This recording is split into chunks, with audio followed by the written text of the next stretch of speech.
And we are live. Good morning. Good morning, everybody. Sabaho, and welcome back to the Saturday Morning with Tech. We are at an interesting level. Today we are at episode 40 of episodes of the Saturday Morning with Tech show. Sorry, I'm not looking away from you guys. I'm just aligning the actual feed real quick here so I can have my comments a little bit sitting on the right side.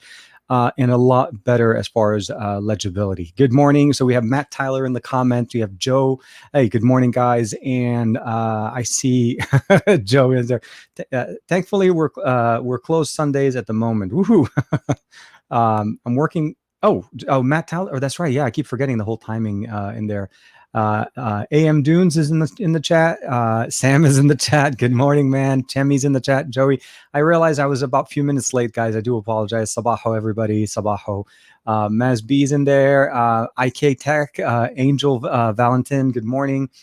Oh man, Joey B's watching on his Xperia 1 Mark II. And of course, today we're going to be talking about the Xperia 5 Mark II. Sadly, this is my last couple of days with this device. I do need to send it back. And Sony was gracious enough to allow me to do a live stream with it. I felt like it's like the timing of the embargo for the Xperia 5 Mark II was Sunday night. So I couldn't talk to you guys about it last Saturday. And then, of course, Monday morning, Juan had it on his show, which obviously makes perfect sense. And then, the return date was yesterday. And I was like, okay, can I keep it at least one extra day? And then, of course, that would have kind of carried me over to Monday either way. But with that being said, good morning, Sabaho. Oh, Rafael's in there. Chemi's. I really do like that phone. So Chemi's starting off with, okay, so here it is. Bob saying, Sabaho, good morning. We're there. Oh, Bob. Norek, hopefully I'm saying it correctly, says Sabaho. And of course, Hala bil khair. Sabaho. Ahmed says good morning. And of course, Gary the fireman's in the comments. Hey, good morning, sir. Shabbat shalom, sir. Fabil is in the comments as well. Here, so Sabaho TK, please review the One UI 2.5 wireless DeX on Dock by casting through a Mi TV stick. Okay. If I'm not mistaken, though, casting DeX doesn't work on Chromecast. If I'm not mistaken, I've tried in the past and it never picks up on my DeX, like the actual Chromecast. It recognizes the UDP, the sharing capabilities. But like if I'm trying to cast to something, an example would be here. So let's say, let's go here. And let me just try it on. So I'm on Wi-Fi right now, and I can try it out on my, because I have to 2.5 here on this one. I will definitely pay attention to that. Let me see if I can do some testing in there. The speakers of the phone are bad. No, actually, the stereo speakers on the phone is actually pretty decent.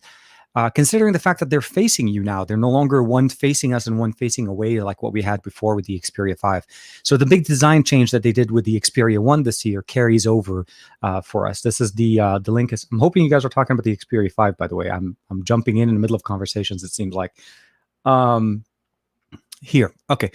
Should I install stock Android 10 ROM GSI on a Huawei or wait for the official EMUI 10 update? Personally, I would say this. If you use any of the features that the EMUI I would say ROM, for the lack of a better term, if you use any of their specific features, meaning the camera app, that's something that you definitely rely on. Those things will only work on an EMUI based ROM. It's heavily integrated into the ROM, so you're going to end up having to use some kind of a Gcam alternative if you go into a GSI based ROM. So that's the only thing that I would recommend. Just keeping in mind when you switch from stock experience or what comes with your phone when you go over to a custom ROM. Even though it's a GSI, it's more closer to stock Android, as basic, generally stock Android is. You lose some of those deep integrations like the modem functionalities, the connectivities. Those are things that you have to kind of keep in mind. If you switch away, not everything automatically gets recognized because not everything is open source, right? Yeah, Huawei, it doesn't necessarily always release all of their kernel sources. But not only that, drivers and applications that are heavily integrated to EMUI generally don't work without EMUI. There's a lot of back-end work that needs to happen for that to work. So I would say be careful. Unless you're truly unhappy with the Android 9 installation of EMUI, I would probably just say wait for it. That's probably going to be the better situation for you. Hope I translated that correctly. Well, let's see. Actually, hold on. Matt actually uses a translation. أتمنى أن تكون بخير. أهلا أهلا. Okay. So Matt, I'm assuming you're using some type of translation program. It says, "I hope you're doing well and welcome." أهلا هاتم. I'm not sure what the last word was. Hatem. I'm basically translates, and I hope you're doing well and welcome. I think that's what it translates. Let me know, Matt, if that's what you were trying to translate. And of course, Angels, thank you. Hey, more. Here. Isn't the flat design of the Xperia 1 Mark II better to hold than the Xperia 5? You know that the iPhone 12 will milk that new design change. So the difference between the Xperia 5 and the Xperia 1, the Mark II ones, at least the second iteration of both of those, that they decided to go slightly different. The Xperia 1 is more flat and not as much rounded on the edges. The Xperia 5 actually still carried some of those rounded edges that we've seen before. Personally, it depends on, really, it's kind of like I've used both of them. On the Xperia 5, the Xperia 1, I ended up putting a case that kind of gave it rounded edges a little bit. So it kind of worked out a little bit for me. So for me, I'm really not feeling too much of a big difference. I do still prefer the Xperia 1 Mark II over the Xperia 5. And I'll explain to you guys a little bit more when we get into that conversation in a bit. And like I said, they're both great devices. If you haven't had a chance to check it out, Juan Carlos put out a video earlier this week talking about the Xperia 5 versus the Xperia 1, both Mark IIs, obviously, and which one is the right device for you. And I do want to apologize. 1 second, I do need to turn off this fan. It's making a weird buzzing noise. Just 1 second, guys.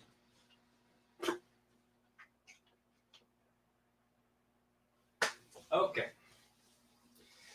I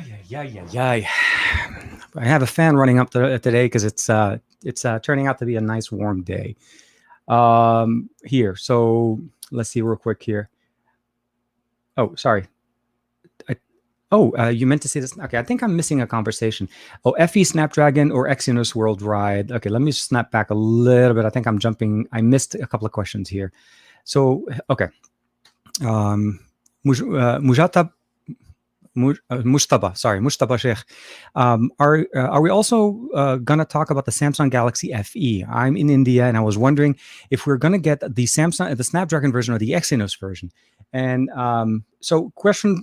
Let's kind of jump into the Samsung the S20 FE. It's a weird naming convention because the way the FE line of devices is really trying to appeal to a certain certain subset of Samsung fans. The short answer I would say is this: if Samsung makes the announcement that you're getting the 5G model, it's going to be the the Snapdragon model. If you're getting a 4G model, that's going to be the Exynos. That's how it was designed, and it was done for European markets. So if they're going to do so, I feel like the best situation to bring down the price a little bit, they were offering an Exynos model. In the US, we don't have the Exynos. We only have the 5G model. So all carriers, even Samsung, is only selling the Exynos, which is roughly $699. For $599 in the EU, it's giving you the option of going 4G with the Exynos processor, which I don't understand why, because they've done 5G with the Exynos 990 before. But short answer, I would say the more powerful one, obviously, is going to be the A65, the Snapdragon, as well as the X55 modem. So if you're getting the 5G model, that's going to be the model I would stick with, because that's the one that you're going to be getting the best performance with. I haven't heard officially any announcements, but for the most part, they're releasing the 5G model in all markets. So you're more than likely going to have a choice, not necessarily just one option the way we have it, because I think they also want to make sure that they provide that price point for the features. It is the fan edition, and it's also supposed to be one that will sell more than some of the other devices that they've sold in the past. Dinesh, hey, good morning, sir. Nice to see you be here once on time. Welcome back, man. No, I know it always kind of gets a little bit hard. And then, of course, my tech reviews is in the comments. Good morning, sir. How are you? The FE is Exynos Worldwide. In Europe, I don't know if you got a chance to check it out. There is two models. There is an Exynos and there's the Qualcomm Snapdragon. In the US, we're getting the Snapdragon 865. So just kind of a point of reference. But if they do end up going with it, because I think, if I'm not mistaken, Saf did the video on those, where he discussed both the Exynos and the Snapdragon model. Matt, okay, so I basically got the translation correctly. Okay, good. I'm happy that I got it almost there. So good morning. Okay, we got that in there, and Oh, I meant to say the Snapdragon is worldwide. Yeah, no, exactly. That's what I meant. The Snapdragon is going to be international. If they do offer the Exynos, it's primarily to try to bring down the price, and that's going to be again the 4G model. No, the FE has a flagship Snapdragon chipset in the USA and some other countries as well. Oh, Mustafa. Okay. What would you say about Huawei, Samsung? Okay. What should you go for? Huawei, Samsung, or Nokia? It depends on what you're looking for overall. Right now, it's a little bit hard to say Huawei without necessarily saying if you don't rely on Google services. If Google services are not part of the conversation and you don't really care too much about it and you're able to use other services or other apps, I feel like Huawei makes some really good, compelling hardware. The P40 series that we saw earlier this year were very, very compelling. They make a very strong, great cameras. But again, it's more of the Google Play service conversation that we always have to talk about. The app gallery is getting a lot better, and they're getting more app support, but they still haven't worked out the whole process. And if I'm not saying incorrectly, even their EMUI 11 is based on Android 10. They haven't really shifted over to Android 11, so just keep that in mind. Samsung has a big following internationally. I think you can't go wrong with the Samsung. I think that would be the best way to say it. Nokia has. It's more specific into what you're looking for. If you're looking for a good feature phone, they have a lot of good devices that are, reasonably priced. They do tend to have devices that will carry time much better. I feel like Nokia makes really good hardware, and I feel like a lot of people are still in love with the philosophy of what Nokia makes. I mean, the Palm Pre is still something that a lot of people still use, and it's just. There's a lot of things going on. So I would say it depends on what you're looking for, but all around, it's hard to not recommend. Between the three you recommended there, obviously Samsung could just do the job quite well. And then, okay. So Sabri Tariq, the comment is in Arabic. Is ننتظر الفيديو باللغة العربية للجوجل TV. I was debating, Tariq, wallah, I was debating if I was going to make an Arabic video. I wasn't sure if it would be popular, but so sorry for everybody. It was just kind of like a real quick thing. قصدي انه انا ما كنت عارف انه حيمشي الفيديو مظبوط بالعربي عشان هيك ما عملته بس هلا ان شاء الله هالجواب نزلكم واحد. So short answer is I wasn't thinking the fact that the Google TV will do well on the Arabic channel, so I didn't do a video there, but I will definitely work on a video for you guys very soon for that in Arabic, of course. And oh wow, okay. Aljosa Sebukli. Hopefully I'm saying that correctly. Thank you very much for the super chat. Of course, always appreciated. Hey there. I'm most curious about the quality and the consistency of the different types of lenses on the Xperia 5 and the Xperia, i.e. the wide angle, the camera are usually bad. Typically, yes. If you think about what you saw with the Xperia 1 Mark II, the science, at least from what they've done here, is at least in the Cinema Pro app, they gave us the ability of kind of working together. It seems like they've color calibrated almost the lenses between both, all the three lenses. It's hard to tell which one is switching from one to the other. So they've done a better job on the Xperia 5. I feel like what they did is they learned from what the Xperia 1 may have needed as far as an update, and hopefully they're working there. The Xperia 5 definitely fits well. The main difference, though, is you really need to use the Cinema Pro app to get the full benefit of it. If you're using the standard camera app, it's a little bit hard to kind of enjoy the content. The other limitation that I felt like was really a big change for me is most of the main features that we get here, like as far as OIS, autofocusing, all of the things that basically are being touted about the Xperia 5 are primarily focused heavily on the main, basically this 24 millimeter lens. And that's because that's the primary shooter, right? Then you get the 16 and you get the 70. So those are the three other lenses. So short answer, if you're trying to go to 4K 60, if you're trying to go to anything higher like the 4K 120 that they were talking about, you're not going to be able to do that with the other lenses. You're really primarily stuck with the 24. So that's a little bit of a thing that you want to keep in mind. But if you're just using it for general photography, taking videos and so on, color science is actually pretty decent, and you're able to fine-tune the profiles between each project within Cinema Pro to get the same kind of color representation. So it's not always exact because you do need to readjust certain things, but you're right. The lenses are definitely better than what we've seen with the Xperia 5. And a little bit better than what we've seen with the Xperia 1 Mark II. I hope that obviously more updates will give us more features in the future. And RAW support, by the way, by default is actually in the actual device. We don't have to wait for it like we did the Xperia 5. And again, hopefully that answered the question. And thank you very much for the super chat. Let me double check here. I think I'm going here. Oh, Daniel Chu. Hold on, sorry, Daniel. Sorry. So the U.S. Brazilian. Oh, us Brazilians. Sorry, the U.S. kind of confused me there. The us Brazilians won't be getting this S20 FE 5G with the Snapdragon. We're getting the 4G Exynos variant instead. I think it's mostly. I'm not sure why they're not even giving the option. I feel like, I mean, if you're releasing a phone for the fans, obviously all fans want the best that they can for the price point. There is a price difference, so just keep that in mind. So if they priced it to a point where they felt like maybe the Exynos would be too expensive, or they may want to be bringing it later on. Personally, I feel like the 990 is a capable chipset. It just, again, as we know, it's not as fast. Also, they married it with a 4G modem as opposed to a 5G, so battery could actually be a little bit better for you on this without having the 5G modem as far as the compatibility. 4G is less power hungry, so you can enjoy the 4,500 milliampere hour battery better. Again, the hope essentially is that the overall performance doesn't get impacted, and maybe they did fix that with some software updates. That's the biggest thing. But if I had the choice between the Snapdragon 865 or the Exynos 990, I would probably go with the Snapdragon, mostly because of the performance as we've seen with the earlier generations. So between the Note 9, the S20, and even with the Note 20, we're noticing some of the differences in the 990. But we'll have to see how that goes. Oh, I got the pre-order in. My Pixel 5 comes in on October 22nd. Congrats, man.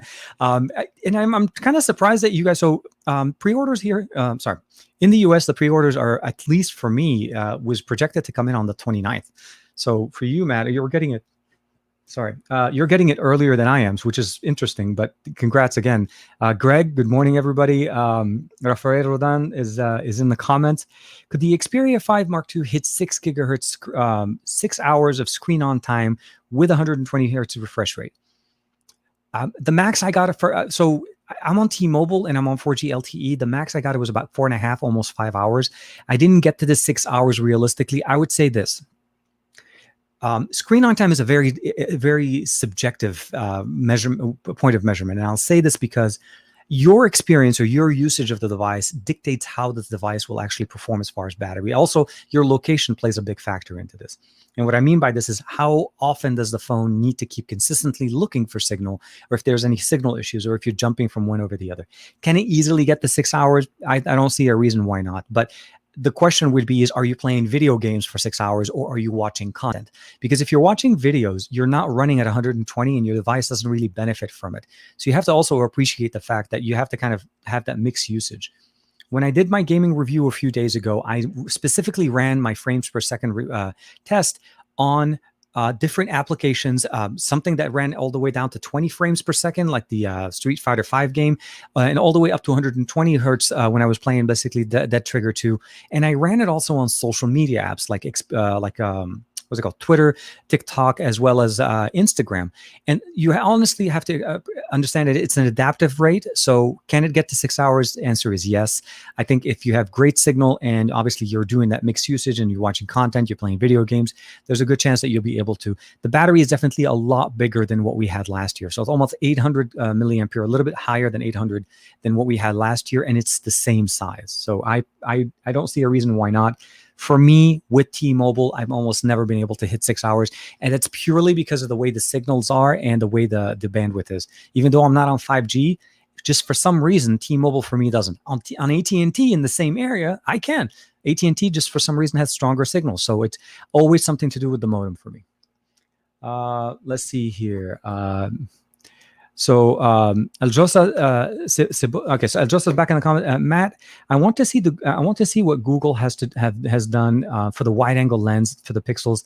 Or will you let us know? Definitely, yes, please, Matt. If you get it before me and you get a chance to, I mean, even if you do, please let us know. What do you think of the wide-angle lens? I have to say that was like one of the biggest excitements that I had on the phone when they were making the announcement. I was like, we knew it was going to be a dual lens. We've seen this before. The thing that we had last year, I'm not harping on a telephoto, guys. I think telephoto has a place, and I say it because I've used it in the past whenever I've gone for, covering, I think my son's swimming classes back in when we did have swimming, normal swimming classes. I would use the telephoto because I would be sitting in the bleachers. I'm like trying to zoom in. I'm trying to get good telephoto experience. But I feel like I never went more than maybe 2, maybe 3x. I've never gone to the point where I'm like zooming into the point where it becomes pixelated.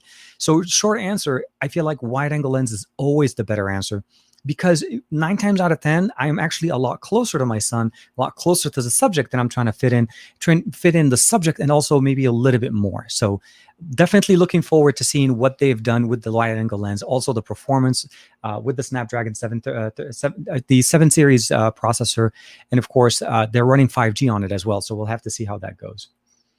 I've just pre-ordered the Xperia 5 Mark II coming in, coming from an S10. Great upgrade from there. Will I repent? What do you think? I'll say this: you came from an S10. You're getting a higher refresh rate on the actual. I think if I take that back, yes, no, take that back. So you're definitely getting a better display. You're getting a 21:9 aspect ratio, front-facing speakers. You're getting SD card support, dual SIM support if you also want to be able to use that. You're also getting great triple camera setups on the back that I feel like are great. About the only thing that I would probably say, if you're going to take selfies, use the main sensors on the back. You'll get the best experience. And one thing that I do have to say, I honestly think the mirror finish on the actual Xperia 5 or all the Xperias that they come out are on purpose. I think they're intended for us to be able to see ourselves when we're taking pictures and, of course, enjoy the content there. I don't know if you guys have seen this yet, but I got the here. Let me see if I can turn on the screen one more time. So I got the Nubia watch. I'm playing with it for a couple of days, so I'll have a new video for you guys hopefully in the next day or so on the channel, talking about some of the experiences there. I think you're going to be enjoying yourself. I think it's a great phone, and I think it's a great upgrade from what you had last year, for sure, no questions about it. Oh man, let me see here real quick. And actually, you know what? I do. Before I go too far, sorry, hey, Sabaho, Aditya, of course, thank you very much with the of course, super chat. Hope you and the chat are doing well. TK #TKRBay. And if you haven't checked it out yet, you guys, Aditya, Matt, Sam, obviously a lot of the guys that are unusual on the show are great supporters. But Aditya jumped on the live stream last week with Across the Podcast with Matt and Sam. If you guys would like to check it out, please make sure to check it out over on their show. Now tomorrow at 1, they're having another show. But of course, if you'd like to check out and get to meet the man, the myth, the legend, Aditya. The legend that is Aditya. It is definitely in there. Really, really nice. Oh, good morning. Yo, Aditya, man, good morning. And then, of course, Hisham saying good morning. Salam alaikum. Salam wa rahmatullahi wa barakatuh. Aditya. Aditya Neil, I need to see your late pass. He's like, yeah, we need to definitely talk. Hey man, I appreciate you guys taking time of your day on this Saturday, be it morning, afternoon, or evening. And of course, Aditya has always appreciated nothing much, coffee, academics, the usual stuff. Hopefully you're doing much better, and I hope your phone is you're able to decide on what your next phone is going to be. That was a very good, compelling conversation last week. Xperia wide angle it's a good camera. I think realistically, let's just say this: the primary shooter is the 24. I don't think it's the intention is to be in the wide angle lens all the time, because for the most part we never shoot wide all the time. We always want to be able to focus on what we want to do. I think at the end of the day, the wide angle lens is there. It's a good lens, and you're also able to go all the way up to 200 millimeter focal length. So just keep that in mind. It's a 24 to 70 on the 24 millimeter, but then 70 to 200 millimeters focal length on the actual the wide angle lens. So it's a good range for the sensor, and it also has a lot of good controls within the Camera Pro as well as when you're in Cinema Pro. You just have to really learn how to practice using it. I think that's the best way to explain it. Good hashtag good vibes always guys. I do want to say that I did have a chance this morning to go spend time with a friend of mine that I will have a video coming up very soon about a potential challenge I think we talked about earlier that Juan Carlos and I were going to be working on. So look forward to that. We had a quick meeting of the minds this morning. I would say that's the best way to describe it. Your choice, the S10 Elite or SE Y. Okay, so Fabul, I would honestly say if I had to go between the two, I would go with the S10e, because the S10e and the S10 Lite both ran the same chipset. But I feel like the S10e gave us a better experience. I feel like the S10e has better built. And then overall, as far as the actual camera setup, if I'm not mistaken, I think the S10e had better cameras, and the fingerprint sensor on the S10e was a little bit better being positioned on the right. Flat display, they're both pretty decent. I think the S10 Lite though was a bigger display, so I honestly would say I would stick with the S10e. Not that there's any issue with the S10 Lite. I felt like just the S10 Lite made some compromises that I felt like the S10e did a better job. They should have gone with the S10e version 2 as opposed to an S10 Lite, just to kind of call it light for some reason. Gary, okay, so Gary says, Shabbat Shalom, classes have started, sir. Going to be less active in the streams from now on. Oh, man, that sucks. Listening in, hope you were well. Definitely. No, dude, focus on your school, focus on the stuff, make sure everything kind of works out. And we wish you the best of luck. I realize it's getting later in the year, and that's right. Things are going to start picking up. Now it's at 480p. I'm assuming you're talking. I think you're referencing the live stream. Let me see here if I can reference it. It could just be basically how the actual flow of the actual the internet connection here. Let's see here. I have my last view. It should be up here. If I can bring the live stream, I don't know. We'll have to see. Okay, so it's not showing up on my side, but I'll get a chance to check it out in a little bit. But yeah, thank you for letting me know there. Okay, so IK Tech, my last Samsung phone was the Samsung S3 Mini. Wow, okay. That was not a good phone, only for 1 year, and I used it. And then from that day, I think from that day, I think if I buy a Samsung phone, they're not good they don't have a long lifespan. Samsung phone has an interesting experience. I think throughout the years, we've known that when they used to be called, TouchWiz and One UI and so on, Samsung phones are getting better at longevity from a function standpoint. So the S3 Mini was by default a smaller, more I would say it was kind of like an S3, but they try to provide you with a smaller version, and they tailored the experience a little bit too much. I feel like they made some compromises in that design. If you go with just the standard models, and I don't even think the Mini line is even going on anymore, they're not as bad. I want to say the S9 Plus is still working very well. My mom uses it all the time. And I think overall, like the Note 10 from last year, the S10, the S10 from last year up to I traded them in, they were still very good, very powerful devices. Short answer, what I'm trying to say is they've gotten better. One UI is better than what TouchWiz used to be as far as longevity and usability, and they keep updating them more frequently. So I would give them another chance if you're thinking about Samsung, or if you're a fan of the Samsung ecosystem. The other thing I would probably also say is consider looking into what Sony has to bring into the conversation. Their UI is very close to stock, and they're very powerful in the sense of the features that they include. OnePlus does also a really good job of providing you a great experience.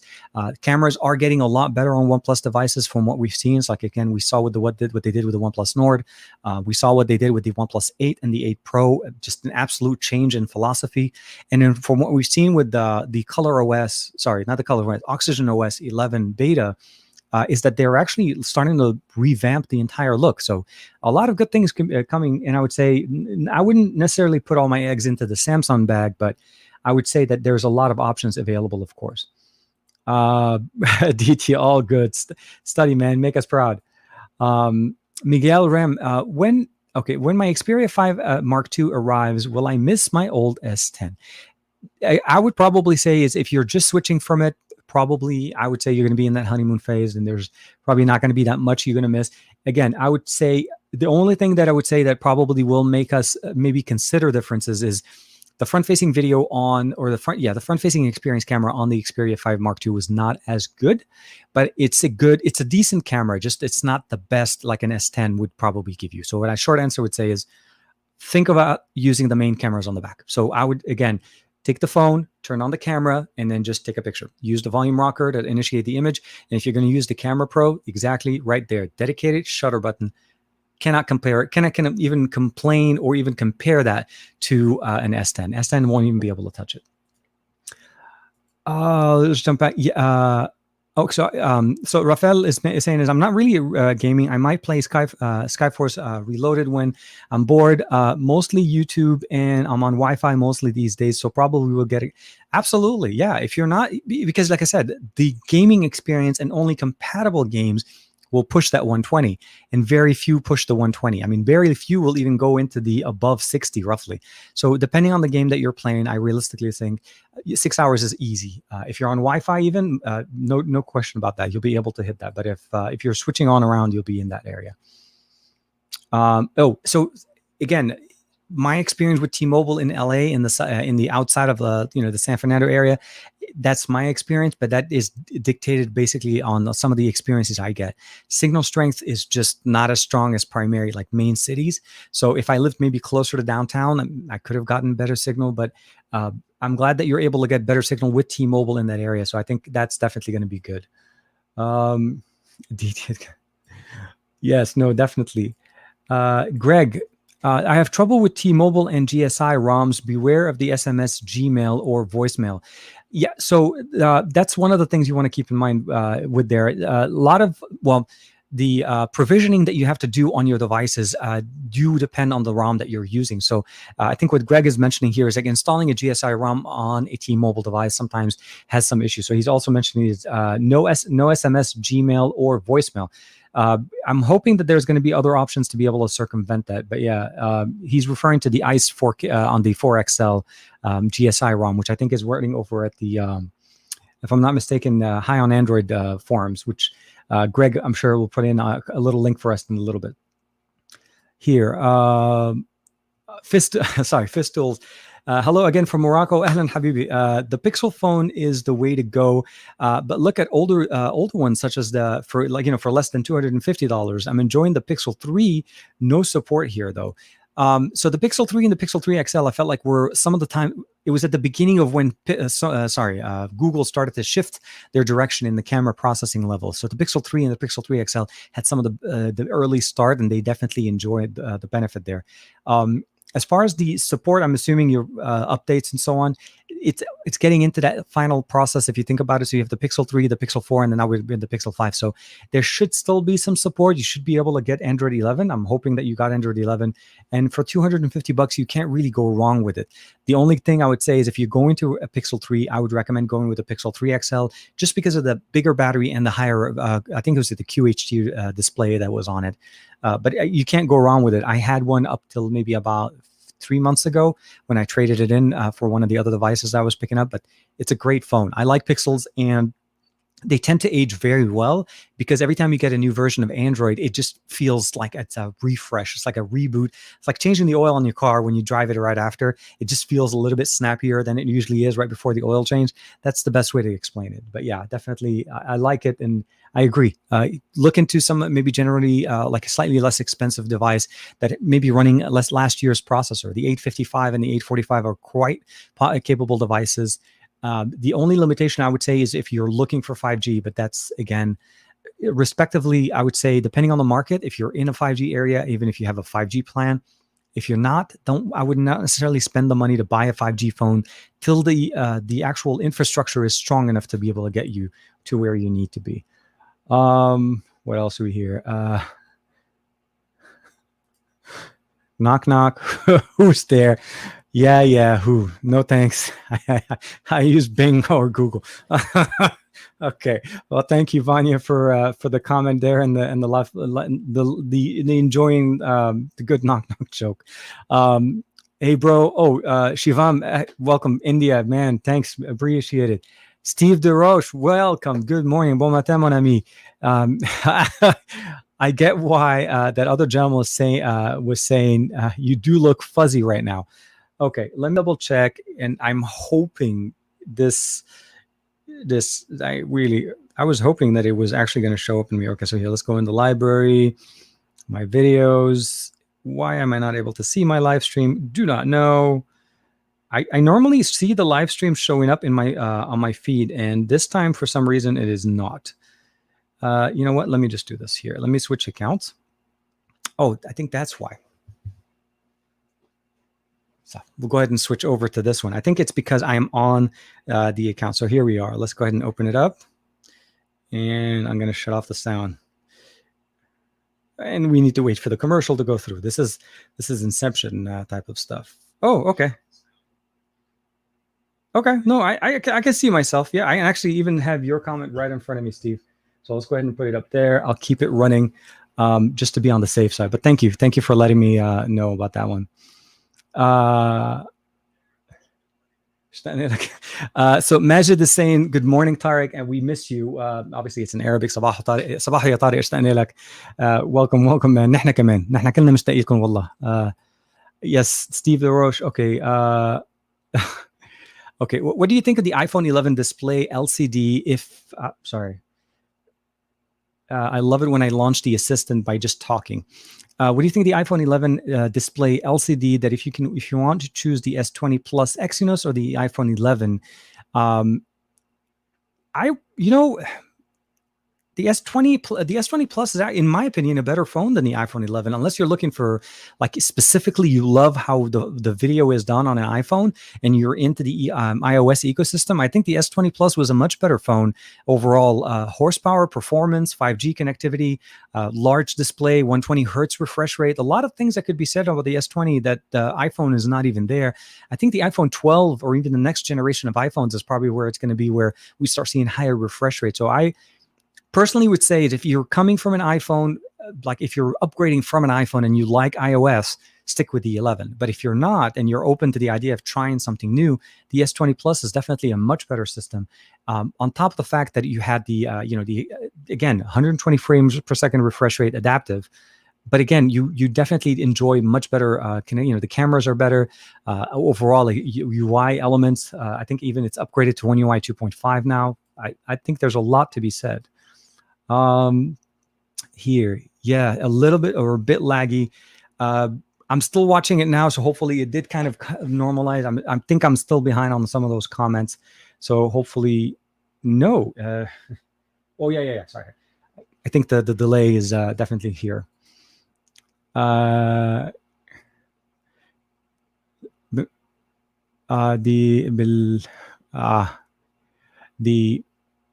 منكوشات. Okay, so I'm Hamad Habib. I don't know. I can't read it. I'm not sure if that's translating correctly into Arabic the way it sounds. If you don't mind, maybe writing the title, the rest of آخر شيء منها هذا بالعربي اكتبيها بالإنجليزي, if you don't mind, please. Miguel, Xperia 5 top 3 cameras in 2020 or top 5? I think the Xperia 5 and the Xperia 1, for the most part, will tie they'll be part of the top 5 for sure. Top 3. I think iPhone will probably more than likely be in that. For anybody that's going to be doing like kind of like an experience, the iPhone 12 isn't out yet, so it's hard to kind of make a judgment as far as the top 3. I do think that, in my opinion, it is definitely in the top 5 for both of them, because their camera experiences are very, very close, with the exception of the time of flight sensor, which is supposed to help for focusing levels. They pretty much operate the same. The burst shots at 20 frames per second is always going to be there. You also have the opportunity of using the same 3 different camera setups, 16 all the way up to 200 millimeter focal length between the 3 lenses. They both have obviously the same camera applications, video applications, all the same benefits. And Xperia 5 has the 4K 120 frames per second slow motion, which is also very unique and hopefully coming into the Xperia 1. TK, what's your TK's favorite of Morocco? PS, love Morocco, cool place. Absolutely. Thank you. I appreciate it, man. Yes, I wish I could go to Morocco. I have some family there. Hey, I didn't know AM. Good. Yeah, no, Morocco, Maghrib is always is an amazing place. Everybody know, there's so many things about Morocco that I've always, appreciated, but it's also the placement of where it is. It gets to, of course, if you guys are not familiar with it, there's also a Gibraltar that's a very big, I think it was like a tourist area in South Spain, obviously, where it's that passage between the Mediterranean and the Atlantic. But in Arabic, it translates into Jabal Tariq, which is the mountain of Tariq. Not mine, but has my name in it. But anyways, I always take credit for it when I was a kid. When I was told it was called Jabal Tariq, but then when I came to the US, everybody calls it Gibraltar, and I was like, Gibraltar is Jabal Tariq. So if they combine the word and roll the words, so it sounds nice. But I like to take credit for it. Rafael says, I'm really looking forward to seeing a 4K 60 frames per second is like on the Pixel 5 with the new cinema mode. So the cinema mode, if I'm not mistaken, by definition is not going to be 60 frames per second. If you remember, they said that it was going to be running at 24 frames per second. So cinema mode always is a slightly slower frame rate than your standard frame rate. So 30 is always the standard. 60 is the ideal everybody would love. And of course, 24 is that cinematic. So Rafael, not to kind of readjust the mechanism. So we can definitely appreciate seeing 4K 24, and I think that's what will be in the cinematic mode. I'm looking forward to it. The shot that they show us in the video of the guy with the surfboard looked really nice, and I'm really hoping that the effect is easily reproduced, especially with the 7 Series processor. This is where I start kind of getting a little bit worried as to what we're trying to ask the processor to do, because remember, Google does a lot of post-processing, and not a lot of it is done on the sensor, where Sony does a lot more heavy lifting on the front end with giving us really good sensors and moving forward into the technology, into the cameras to provide us better images so that the system doesn't have to do too much post-processing on it, where Google relies heavily on post-processing. So we'll have to see how that performs, but I'm really looking forward to seeing what the cinematic mode is, but still feel like it's going to look like it's on a cell phone. You know what? Realistically, for most people, 90% of the time, your best camera is what you have with you. And if the camera that you have with you is your cell phone and it can do this type of work, I think it's a great win. If you're truly trying to go into and getting that experience, that true benefit experience that you want to get, which essentially is that, the cinematic look, obviously you're going to invest in the technology and you're going to get a camera, you're going to get a gimbal, you're going to get a little bit more into the hardware.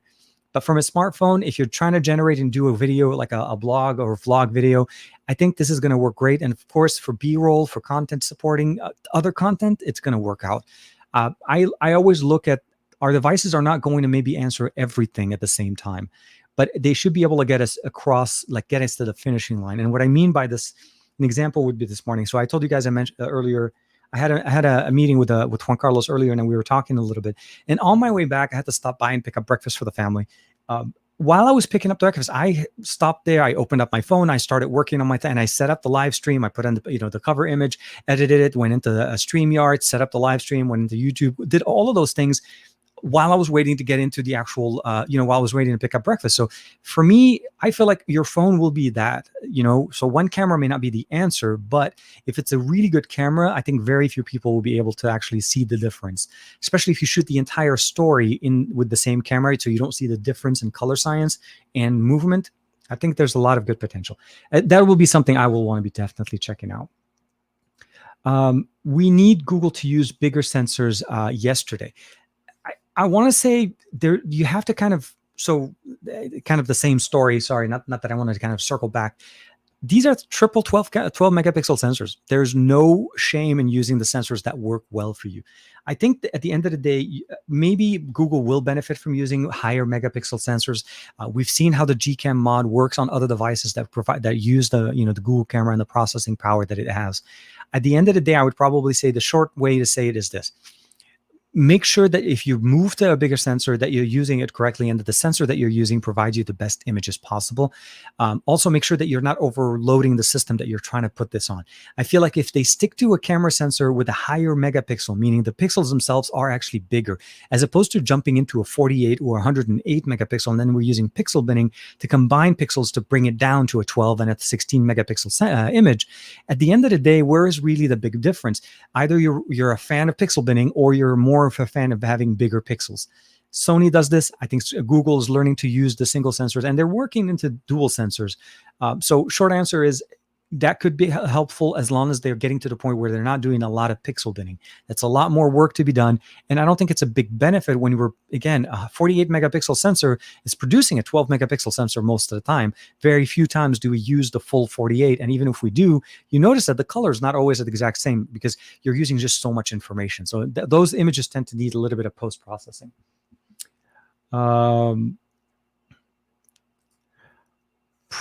Probably your bandwidth's saturated because you're streaming on Twitter too.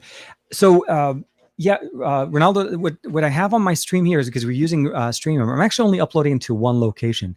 StreamYard is the one that's actually pushing out to the other side. So if there is a delay, I can say that at least in YouTube or on YouTube, I don't see a delay on my side when I look at it in the YouTube app. But I do want to say that it probably is more so on the, it could also just be StreamYard being StreamYard. Yeah, Greg will put in that comment for us there in a little bit. I pre-ordered the Xperia 5, but now I'm thinking the Xperia 5 might last me longer due to the better chip. Do you agree? Okay, so I'm not sure how you were able to pre-order I'm assuming you pre-ordered the 5 a while back. Hold on, let me double check here. We're getting buzzed here. If you're still in the possibility or a way of you to be able to actually get the Xperia 5 Mark II, because I don't think you can pre-order the 5 anymore. The 5's been out for about a year, unless. Oh, I'm sorry, totally jumped back. My mistake. I jumped on your comment. Caballero is saying I pre-ordered the Pixel 5, but now I'm thinking the Xperia 5 Mark II might last me longer due to the better chip. What do you agree? Hard to tell. So step back. The 865 is the first generation of the chipsets, and both the 865 and the 765, the 750. I forget if it's the 755, the 750 or the 735. The 7 series chipset that we're looking at here on the Xperia 5 is the 2020 chipset. This was announced at the end of last year. It's a 5G chipset. There's no issue with it. Horsepower wise, I'm not disagreeing. I think yes, the Xperia 5 will probably last you a little bit longer in the long run. Support, upgradability, and function. I think Google will make sure that the Pixel 5 will run smoothly for as long as you have it. So I wouldn't really necessarily worry too much. When it comes down to performance, I would probably say this. In the US, the Pixel 5 is going to be coming out first. The Xperia 5 is not going to be released until probably early December, as we saw with the announcements. So I would say get the Pixel 5, use it. You're within the 2 weeks return. If you're not 100% sold on it, I would definitely at that point put in a return and then put in a pre-order for the Xperia 5, and you're still going to be able to get it on the launch with the pre-order benefit that they're doing. So that's probably the best way to say it. It's hard for me to judge how the Pixel 5 is going to perform. I only know of it as what we all saw in the announcements with the details. I don't have mine yet. And again, as you saw, the pre-orders are going to be coming out probably closer at the end of October, a little bit earlier in the UK than it is in the US. So I wouldn't jump the gun yet. I think if you're just looking at the processor, I agree. Yes, the Sony obviously has a better processor, but I wouldn't necessarily rule out the Pixel 5 before it's out yet. The best of Chromecast Ultra, yes. Call quality on the Pixel on the Xperia 5 is great. Speakers work really nice, and earpiece works really good. There's no issues with call quality on the Xperia 5. Did not have any microphone issues. I don't know if there's some people that were having some concerns there, but no problems at all. Aditya says Sony and Google are probably getting the best image from the sensors that they're using. There's a visibly different color signs, but a 3 to 4 year iteration and using the same sensor is smart. So as Aditya is kind of elaborating on that, essentially is saying just look, using the same sensor and building on that and just improving it as time goes on is always going to be a better situation. Sony's learning a lot from what they've done in the other sensors with the Xperia 1. They brought them back. Now they chose not to go with the time of flight, but I feel like not a lot of is being done with it on the Xperia 5, on the Xperia 1. So I wouldn't necessarily worry too much. And Google, guys, there's just seriously the Pixel. Let me see if I can find it here. Oh, here it is. The Pixel 4a is genuine proof of what Google can do with the same sensor that we've seen in the past, and of course, providing us a great experience as far as cameras and photos and videos. And again, $350, no questions, one of the best options. Now, the Pixel 4a 5G, which personally I feel like it's the Pixel 4a XL, which is what we had last year for the 3a, and now it's coming in as the 5G model. So that one just provides us just to have a obviously bigger display, bigger battery to compensate for the fact that we need more power for the 5G modem, and of course a slightly higher price tag at $499, which I think it's decent realistically. The Pixel 5 $699. I mean, when was the last time Google released a Pixel for $699 and still give us all of the benefits that we expect? So short answer, I'm really excited to see what they're going to offer. And yes, thank you Aditya for the supporting comment. Goran Petrovic is in the comment. Good morning, sir. Good morning, Sabaho. Hi, all. Is the Mi 10T Lite released. Seems Poco got some competition, of course, from Xiaomi. So yes, I haven't seen it actually being released officially. I know they made the announcement for it on Wednesday. I know the Mi 10 and Mi 10T, sorry, the Mi 10T and the Mi 10T Pro both announced, as well as the Mi 10T Lite. And it seems, at least from a graphical point of view, there's a lot of similarity to it in the Poco X3 NFC. So short answer is yes. Seems like Poco got the heads up lead on that in Europe, and that one's about roughly 199 euros, and a little bit higher for the higher storage one. But I think, all of these devices are doing great. If I'm not mistaken, I have it. Yes, right here. So the Mi 10, the Mi 10T is slightly different, a different experience than what we originally saw with the Mi 10. So first and foremost, you still have the 108 megapixel. The Mi 10T Pro has that. The Mi 10 has the 64 megapixel sensor. So they did a little bit of a different design. They're still using the same 865 processor. The stereo speakers are obviously great. We have a flat display, no more that curved display on both sides. Obviously, we have the 144 hertz refresh rate. So this is really like a really big jump as to what we saw before. So it's not talking 90 frames per second. We're talking 144. So great for gaming, great for, overall just usability, UI fluidity, all of those. It is an IPS. That's one thing to keep in mind. So if you're thinking about the technology behind it, but again, it's 144 hertz and some really good cameras set up on the back, a 5,000 milliampere battery, no headphone jack, which I was really hoping that they were going to bring that in there. But they do include a dongle, if I'm not mistaken, somewhere. Yeah, somewhere. Yeah, sorry. They include like an adapter in the box, a USB-C to 3.5 millimeter headphone jack that you're able to use. So they did a really good job of providing us a good experience there, and it's great for gaming. So absolutely one of the best options in there. Aditya is like, good morning. Good evening. Hope you're doing well. Fun news from my side. The G7 battery is officially bad, and I am charging it like 2 times every day. Sony 5 Mark II is looking like a potential upgrade. Dude, that will be amazing. I think going from the G7 to the 5 will definitely be a big jump. I think, Aditya, you will not be disappointed with that. The overall performance bump that you're going to get there, on top of the fact that it's just an extreme powerhouse. Honestly, I wish the V60 was available, something a little bit closer to that, because then you could have stayed in the LG UI. Vegeta again. And that would have been something, of course, appreciated there. Let's say, TK, go back to my previous comment, shouting out a creator out in the chat. Let me see. Can I find Matt? Oh, here. Oh, Life of Tech Roger is in the chat. TK, he was on our show 2 weeks ago, and I'm going to tag you in his latest video where he shows the studio he built out of pallets. It looks so good. I will definitely check it out. First, Roger, good morning, Sabaho. I don't know if I missed seeing where you are. If I did miss your comment there, Roger, I do apologize. Yeah, no, definitely. I thanks, Matt, for pointing me back in the right direction. I did also notice here the Ivan is put in a comment, is I finally received my Note 20 Ultra Snapdragon 865 Plus, and it's so much better in many, many ways than the Exynos version. The battery lasts so much longer. Samsung must fix this issue. Salute from Norway. Hey, man, good. Thank you very much for coming in and letting us know. There's a big difference between the Exynos and the Snapdragon. And I feel like a lot of, even the creators on like YouTube, like Saf, he actually even did get in an Exynos model as well as a Snapdragon to do the comparison. This is something that they really need to get together, and hopefully with the next iteration of the Exynos that does get fixed. Here, let me see here if I can jump back in there.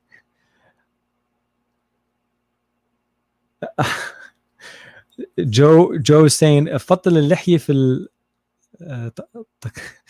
يا الله, Joe, seriously, man, no.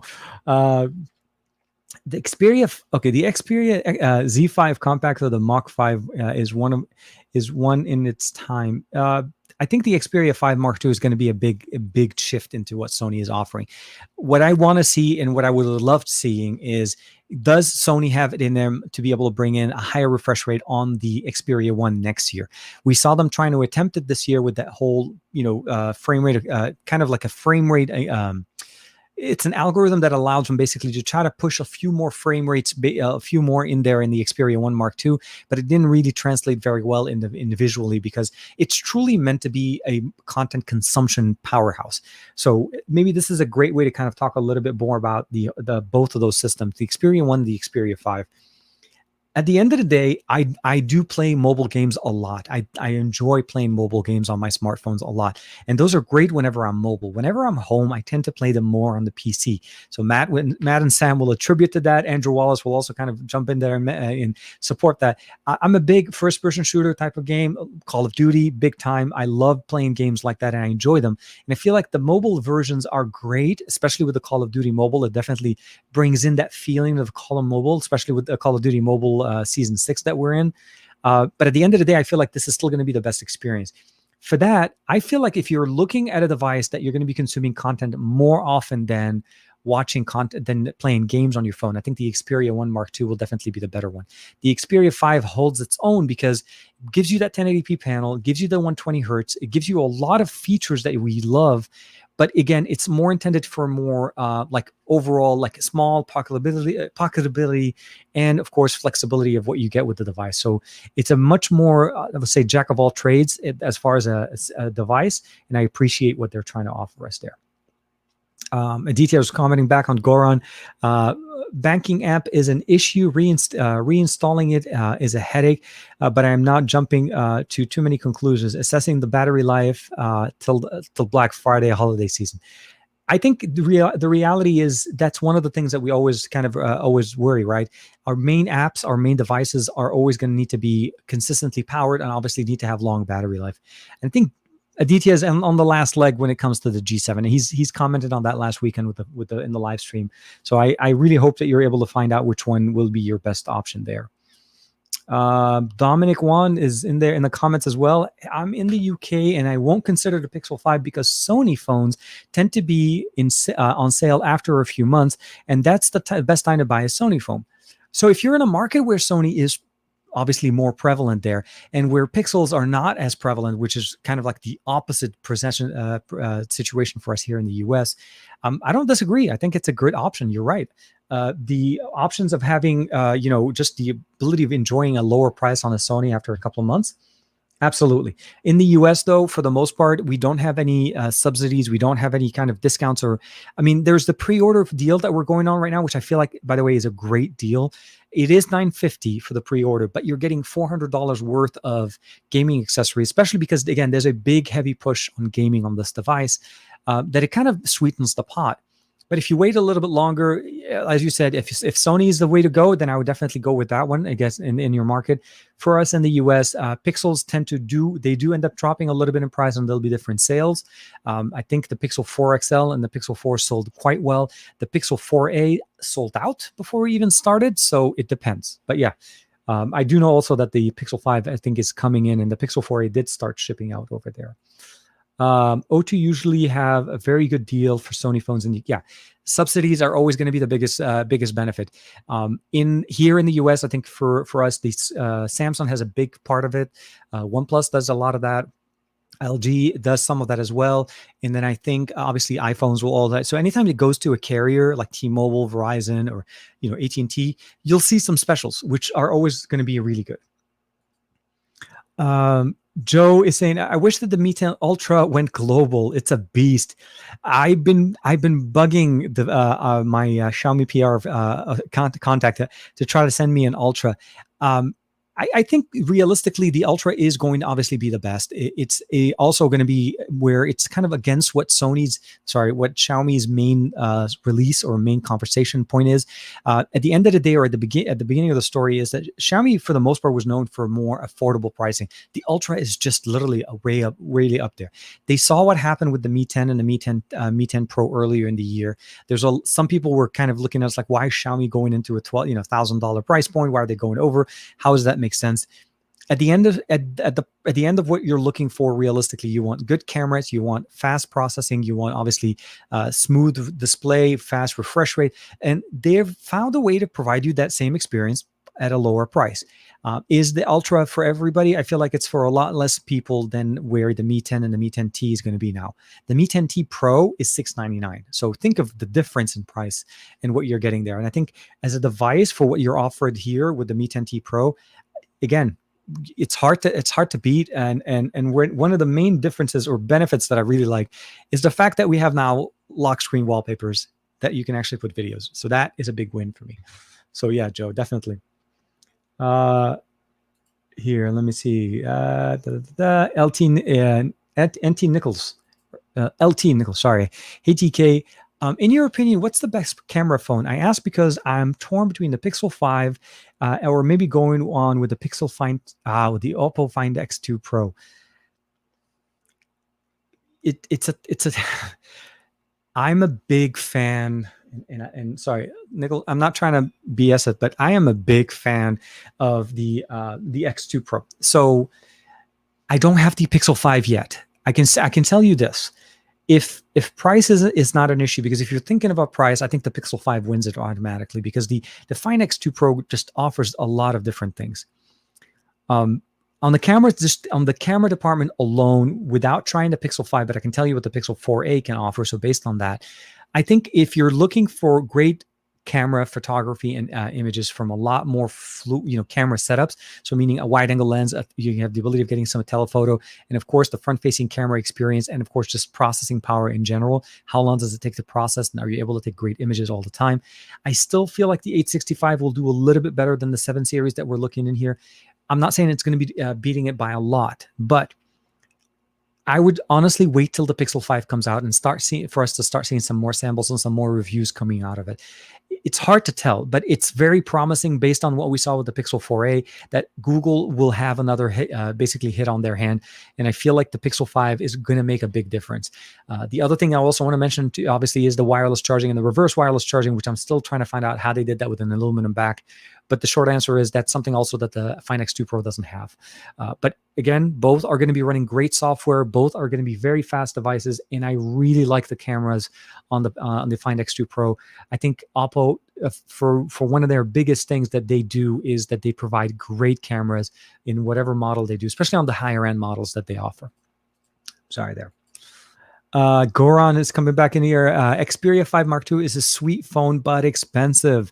I am not into manual camera modes. Sony doesn't sell phones in Siberia, so no dilemma for me. It depends on, yeah, you're right. I think the Xperia 5 Mark II is really meant to be more of a manual mode, pro mode type of an experience, not necessarily an experience where you could you can just, for reference, there is an automatic mode in the Camera Pro app, similar to the way we've seen it on other like handheld Sony cameras. So it's not like it's totally out of the question. You can't use it in auto mode. The difference is when you're using it as a camera in the Cinema Pro or in the Photography Pro, you have to use the shutter button. Sorry, let me just get rid of all of the different options. You have to use the shutter button on there, and that's the only way to take a picture. There's no physical button on this, not a physical, like a button on the screen to take a picture with it. So short answer is, yeah, if it doesn't fit what you need, Goran, I really would say, just get what works for you the best. I think that's always going to be the better situation. Matt giving us the shades in the comments, man. IR 1980 Sabah Tare Ahlan. Any idea if the Google TV will be coming to previous generation Chromecast? So the way they made the announcement, and I've reached out to a couple of people that I know, the announcement essentially is this: Google TV is coming, and it's going to be the new UI for Android TV and Google TV. So from the sense of is that UI element going anywhere else, it is going to be going over to other Android TV devices. So anything that you bought before that has Android TV. Is it coming to earlier generations of Chromecast? I'm still wondering if anything other than the Chromecast Ultra can handle it. So the reason behind that is just the earlier generations did not have enough, like from the modding and just to kind of jump on the side conversation here. In the past, we've seen other devices, other developers that have put some work into loading Chrome OS actually on a Chromecast.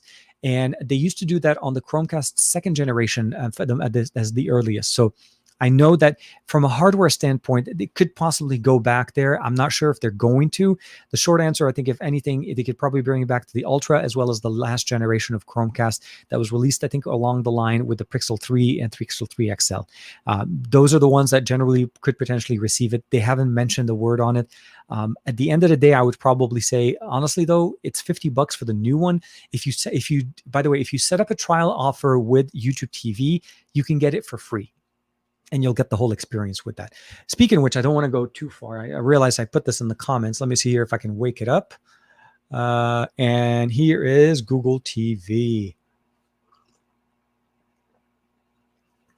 And so you can see here that the entire interface is really smooth, very clean. It reminds me a lot of the old generation of what we used to have here with Google TV, or actually Android TV in the earlier generations. You're able to scroll through, you're able to set up accounts, you can go through and see some of the other services that they have. The Play Store is something that is interesting. You cannot access the Play Store without actually using like the voice assistant.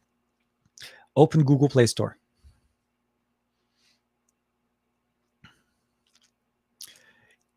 And you actually have to use the command to say open that, because this app or the interface doesn't launch normally the way it is. So you see here, you have access to normal applications. You can download different apps. You can even download like Plex client. You have Disney Plus, HBO, Netflix, all the different options that you normally have. And of course, we can go use the assistant to go back. And what I really like about it is the assistant also supports Arabic, English. If you have other languages on your assistant, it works really, really nice. And I really like the UI elements on it. And it actually works a lot faster than I was anticipating. So that's why I'm saying is you don't want to bring the interface to older generation of Chromecasts without necessarily making it smooth. Right now, I feel like this works great. The Ultra, for the most part, should be supporting it. And I feel like because it shares a lot of the similarities, the 4K 60 processing, the overall just the improvements that we've seen, but it's hard to tell. But if nothing else, I think, NVIDIA Shield TV seems like they're going to be getting it. So we'll have to see how those kind of work. But the Ultra should definitely be one of the ones. If they do push it back to earlier ones, that one would be it. Aditya Neil, in some app making battery issues, search the net for issue. Okay, I think you're responding to somebody. Oops, I jumped over to a whole bunch of comments, and I think I'm maybe slightly behind. Let me see here. Goran coming in as but honest. Goran wouldn't buy an S20 FE at all, even if it had the Snapdragon. Anytime, man, anytime. OnePlus came this year officially with crazy pricing. The 8 Pro more expensive than the S20 Plus. In the US, it wasn't actually as expensive, Goran. It was the S20 Plus for us here was the S20, if I'm not mistaken, started around 1,000. And the S20 Plus was 1,100 for us, and the S20 Plus, the S20 Ultra was at 1,299. So from a price point when it first launched, the OnePlus 8 Pro was definitely not as expensive. It was kind of like more of it around the S20 side. The price for it now is $100 off, so it's $899 for the spec'd out for the top of the line OnePlus 8 Pro. I do say though, the experience on the OnePlus 8 Pro changed, right?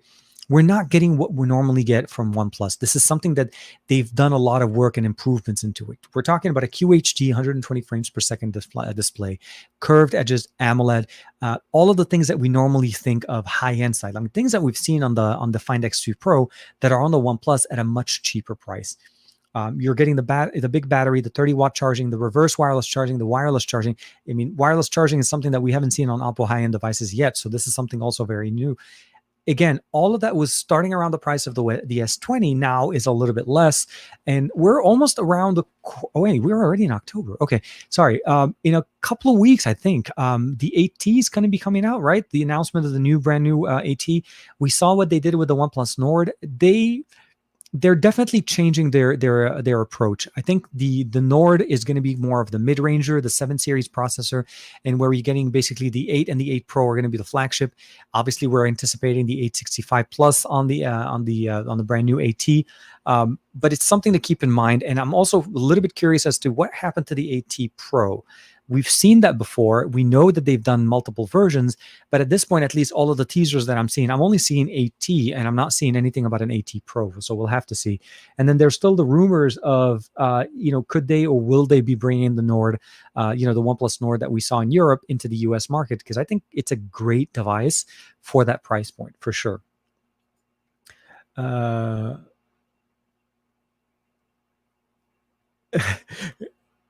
Oh man. Okay, hold on a second. Let me see if I can read this. This one's a little bit. The font is very small. Ahmed.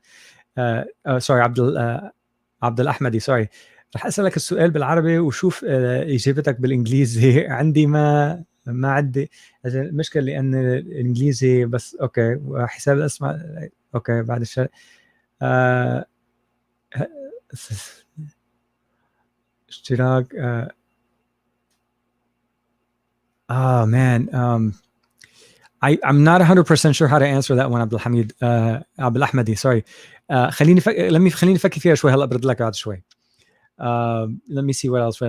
For the money, Matt. So for the money, the FE has some competition, and honestly, the phones at that price are just better. There's a lot of competition for that price point. I think Samsung's jumping into the FE.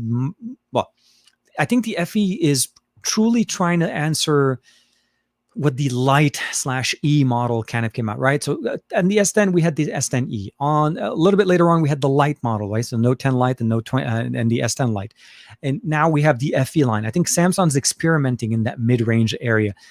They used the word FE in the past when they used the Note 7, when the Note 7 debacle was kind of going around.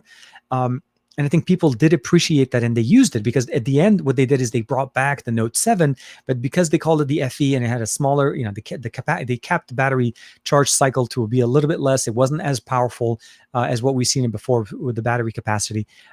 That's something that kind of they changed with the FE line, and now the new FE line is really trying to hit more of a price point.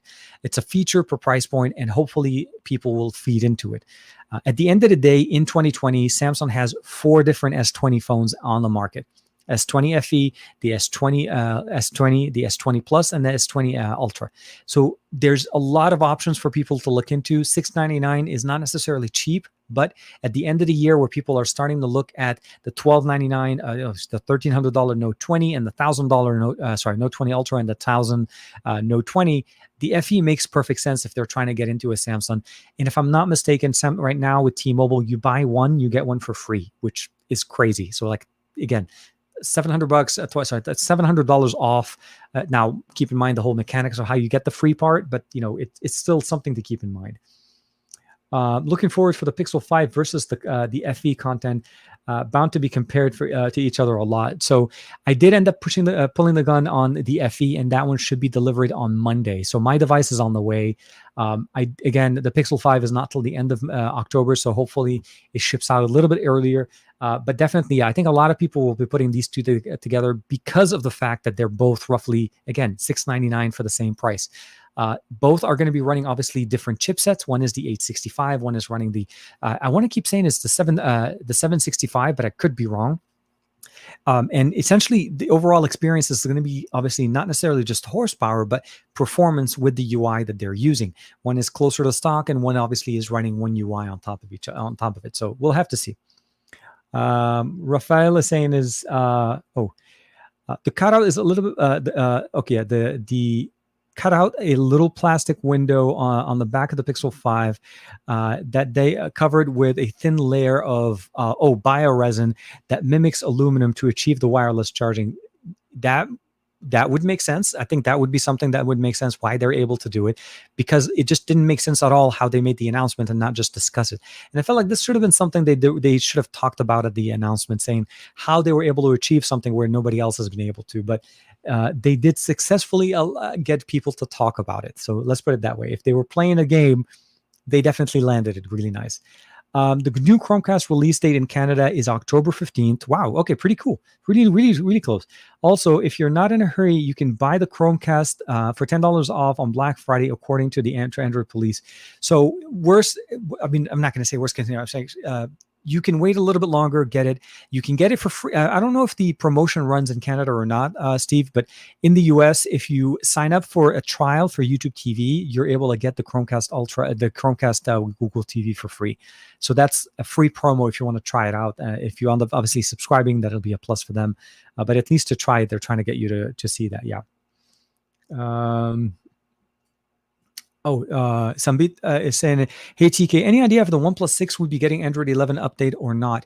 So OnePlus 6, I think if I'm not mistaken, is 3 years, right? So 6, 7, 8. It should be able, well, no, I take that back. I'm not 100% sure if they're going to be getting it right away. I want to say it's probably, if anything, it'll be on the last update that if it does receive it. I would definitely check and see about any kind of betas available. The main benefit of what we get with OnePlus though is that it's easily modding, so you can basically unlock the bootloader and get it like a GSI ROM installed, or maybe another ROM directly from the XDA portal just to kind of get something running. But the short answer, officially from OnePlus, I haven't heard much on the OnePlus 6.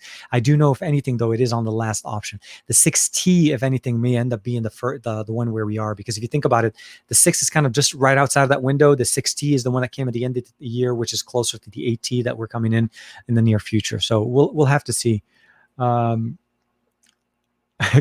commenting on somebody, I think. Let me see here. So here, on the contrary, software is a problem for LG. Poor Android 10 update. I think so. Here, I think you're answering somebody else's comment, but yeah, no, definitely. Let me see here. Okay, somebody said, hey, TK, another question. I wanted to buy a budget gaming laptop and at least an RTX 1660 Ti or a 2060. Which one is good? So let me just say this. If you're going for an RTX, I would recommend going with the 2060 bare minimum. Anything earlier than the 2060, you're going to be running around that almost that limit where you're not getting the benefit of the latest chipset. Gaming right now, and at least just to kind of give you future proofing a little bit, especially now since we're in the age of the 3090 or the 3080 and the 3070 series. Obviously, the 20 series is going to be the closest you want to go. I wouldn't necessarily go to anything earlier than that. If you do, you're kind of limiting how long you're going to be able to use it and enjoy it, especially as games become more demanding as time goes on. For me, I use my video cards need to be producing video cards, so not just gaming, but also video content creation. So for me, I would go straight to the 2080 just because I need to produce video with it, not just play games. So I would say measure what you're trying to do. If it's purely gaming, I think 1660 may end up being okay for you right now, but I think 2060 is the way to go. Let's see here. Let's jump back. I think I went okay here. Will AMD plus Samsung be better than Qualcomm? Miguel, that's a tough question, man. That's a very tough question. I honestly say, I would say at this point right now, Samsung needs to bring the game when it comes to their chipsets. Their SoC is not doing as well. Again, a perfect example is the 990. Qualcomm is still in a big lead ahead of, when it comes to chipset manufacturing, even between them and MediaTek. They need to basically figure out a way to either basically match, if not match, at least beat. And right now, Qualcomm is still ahead in the game. Let me see here. On the contrary, okay, I think we saw that one. So here, so Goran's commenting here saying, in Europe, LG is having a hard time. Software support, pricing, availability. LG really should leave Europe, or even everything like in the US or Korea. It's a hard market to focus on. I think in the US, LG's rethink or basically rejiggered their approach. They're shifting into the Explorer program now. Software support has never been their strong suit. I'm not going to try to make it sound like they do. They do generally have a very, not necessarily like a bad record, but essentially just almost non-existent. You'll get a couple of updates on your device, and if you do get a next copy, Android update, it generally comes much, much later. I would say at the end of the day, if you're going into an LG device, you're going in for great hardware. You're going for a good experience when it comes to camera, especially with the V60. The Velvet does a good job as well. And I think the new line of devices that LG is putting out, like the Explorer devices, are going to be very interesting to keep track of. But unfortunately, I think this is something that LG needs to work on, which essentially is put in more work into supporting the devices once they're out. Because I think it's not, it's like when you buy a car, right?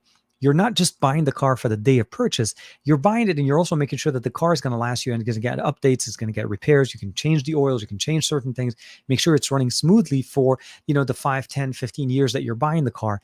And of course, a device, you need to be able to get the same experience for that 1, 2, 3 years of experience that you're trying to get the device for. So yeah, definitely something that we need to work on, or hopefully what we see, from LG in Europe or even in the US. YouTube TV is not available in Canada. There is a bundle with 6 months of Netflix on the Google Store for 50 Canadian. Whoa, yes. So speaking of which, I originally, when I ordered my, funny story, I ordered my device and I was like, yeah, you know what? I'm going to go for it. And I saw this and I saw the $89, the one in the US is 89, by the way, the same combo you're talking about, Steve. And I debated that idea and I looked at it. I'm like, okay, which one should I do? Which one should I actually pick up? And what ended up happening at the end of the day, and just for reference, guys, I do see that the quality of the live stream is dipping a little bit. I hope StreamYard can fix this because I definitely don't want to stop using them for now. But anyways, think about it. $12.99 is the monthly subscription that I normally pay for Netflix.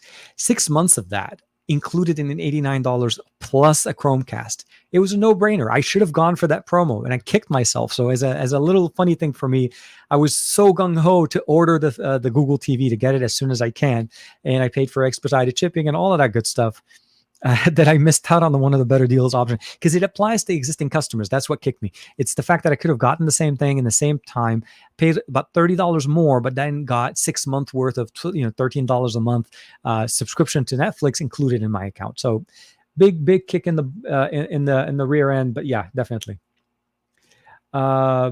Daniel, okay, so Daniel 2, it says the 1660 Ti is slightly inferior to the 2060.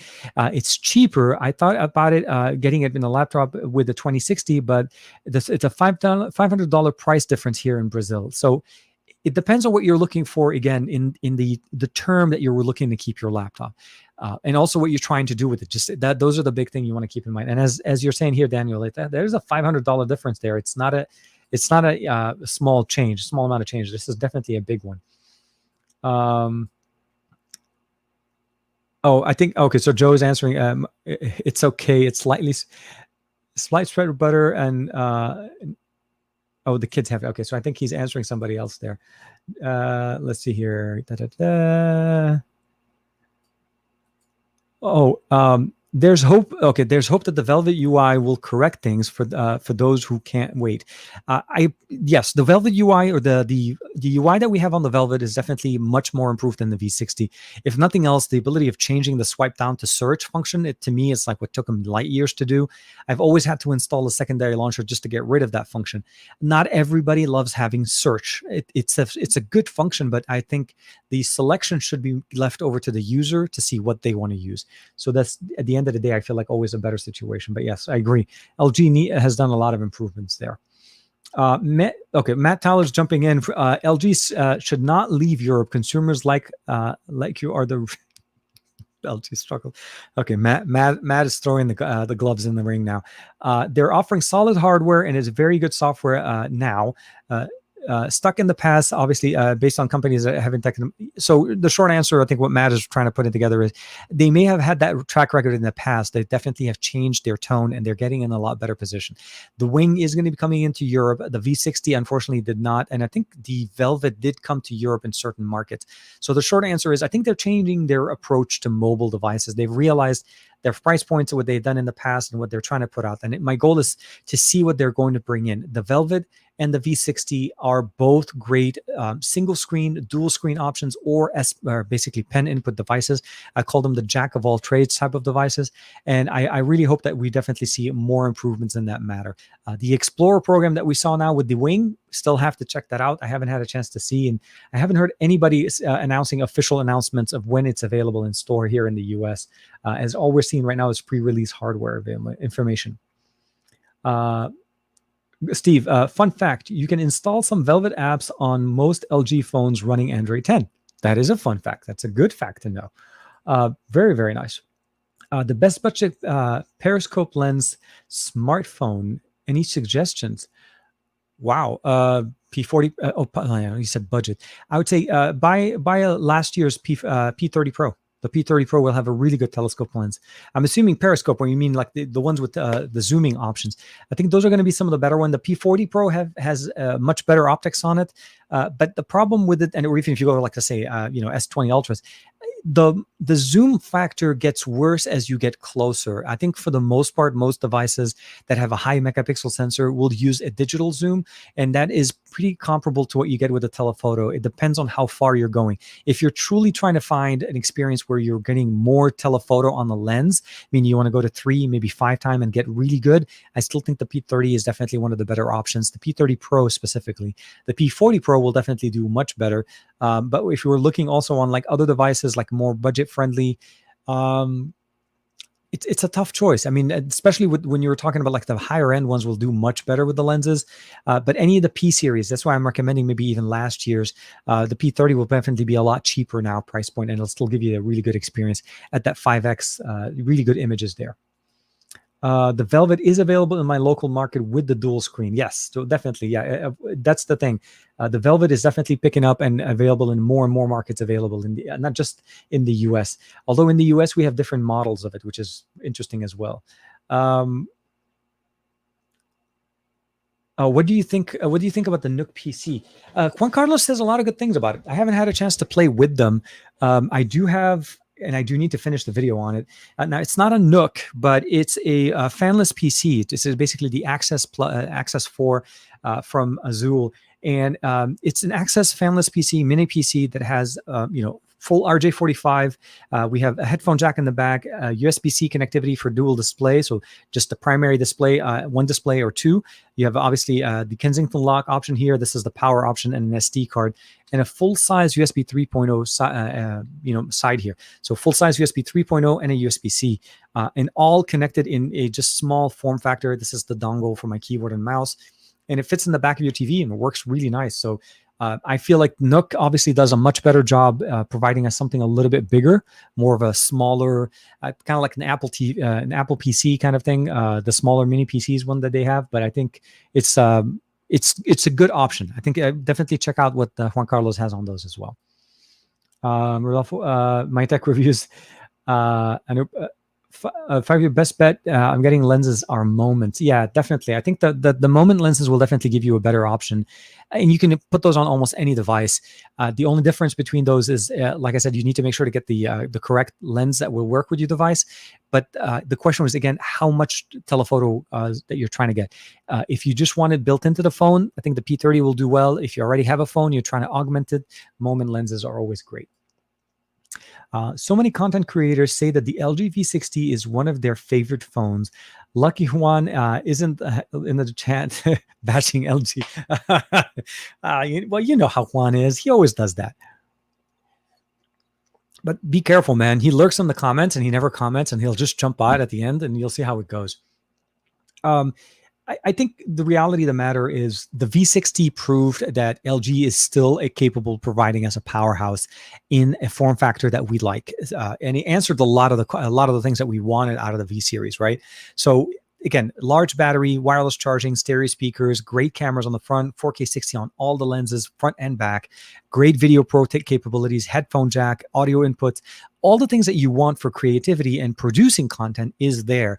And of course, pen input, dual display to top it off, like kind of icing on the cake there. Here, Matt, calm down. I have nothing against LG. Nah, come on, Gar. I think it's more of just stating a point of reference. It's more of a price-wise, availability-wise, after-sales support. They're not having the best selection right now. I agree. I think to a certain point they need to do better about updates. And hopefully they become more of a common name, and a lot of people will start asking for them, so we can see them in more markets. I think that also attributes to their availability, Goran. It's not them necessarily. It's more of how the market's responding. LG used to be a carrier, this device that we saw in stores. In the US, T-Mobile used to feature LG, kind of the same way where we had HTC. But as time went on, they started to focus more on, OnePlus, Samsung, and other devices. And I think LG kind of stepped back, but they didn't really leave the game. Their approach this year is very clear. V60 came out, that's the powerhouse. There's no more G-Line. And the Velvet came out, more of a slightly more affordable version of it, but again, still giving you kind of like the core experience. here, let me see. Would you spend? Okay, here, let me see. Your predictions on next dock now that the DeX has gone wireless. So I'm actually trying to debate if I want to pick up a next dock Touch. So this first thing, I'll throw that in there. I think next dock using some type of, so if we have to connect the next dock wirelessly to say, if we want to connect, let's say, a Chromecast or some kind of a receiver to allow DeX to work wirelessly, I think it's a great feature, but it loses some of the main benefits of what the next dock was offering us, right? Next dock's main key selling point was, it has a massive battery, has a keyboard and mouse, and it has also an additional USB port that connected to your device. So we lose some of the main benefits of what next dock's offering if we try to go wireless. I feel like we should stick to the being wired connection. Augment the experience of what you're getting with the DeX. Obviously, if you want to be able to jump into wireless, that's a great selection. I wouldn't necessarily feel like that is a benefit. I like the fact that the next dock can charge my phone at the same time, and also like the fact that I can plug in a USB drive to my next dock while I'm connected to the phone and using DeX. That's an element that you cannot replicate when you're going wireless. Also, the ability of actually using the device as well as the main screen on the next dock makes it so that you're running multiple displays. So there's that usability factor. So that's why I would say next dock, I don't think really needs to worry too much about getting wireless DeX in as much as getting the experience and maybe, again, seeing how the touch system is now that they have a next dock, the touch. How does that work with the elements on DeX? Does that work the same way? Is it still as much of a powerhouse as it was before with the generation, as the current version that I have? And for me, that I feel like is a little bit more than just going with wireless. Not that I'm trying to go away from what you're asking, Fabel, but the approach and the benefit of the next dock are lost if we go wireless. Again, charging your phone and making sure your phone runs at 100%, and that seamless transition with the connection over a wired connection as well as the USB port are a big win, and why we like the next dock. Here, I've ordered a Ulanzi Telephoto X2 2X lens. Moment is the Moment is costier here in his market. I'm trying to fit it on my Asus on the ROG Phone 2.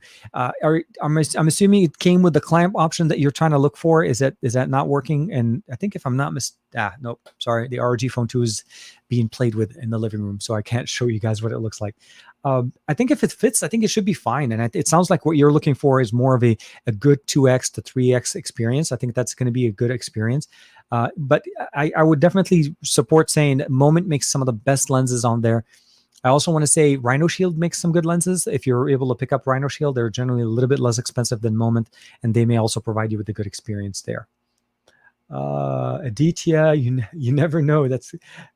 That's crazy. Goran saying, if Matt gets the LG the LG win from LG, we're doomed. We'll be listening consistently to LG's best. I really do hope, though, Matt does get the LG wing to get a chance to play with it, because I felt bad last time when we were in a live stream on his show and everybody had a dual screen display with the exception of Matt. Matt was the only one that didn't have one. So yeah, definitely. I'm on Voxy, Vodafone subsidiary here, and I had to check support when I ordered the ROG Phone 3, as it is not sold in the UK this year for some, and he had to import it directly. Oh man, it's always one of those. Let him learn, let him dream, man.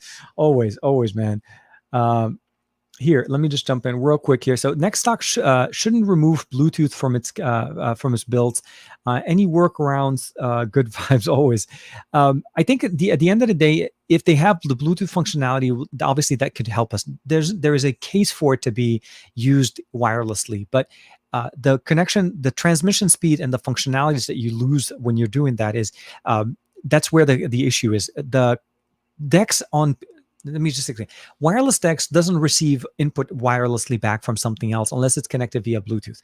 So what you're saying essentially is that if the next dock keyboard had Bluetooth connectivity function that allows you to be able to use it, so you'll use wireless projection from the phone to the PC to the next dock, and then you're using Bluetooth connectivity backwards to be able to connect to it.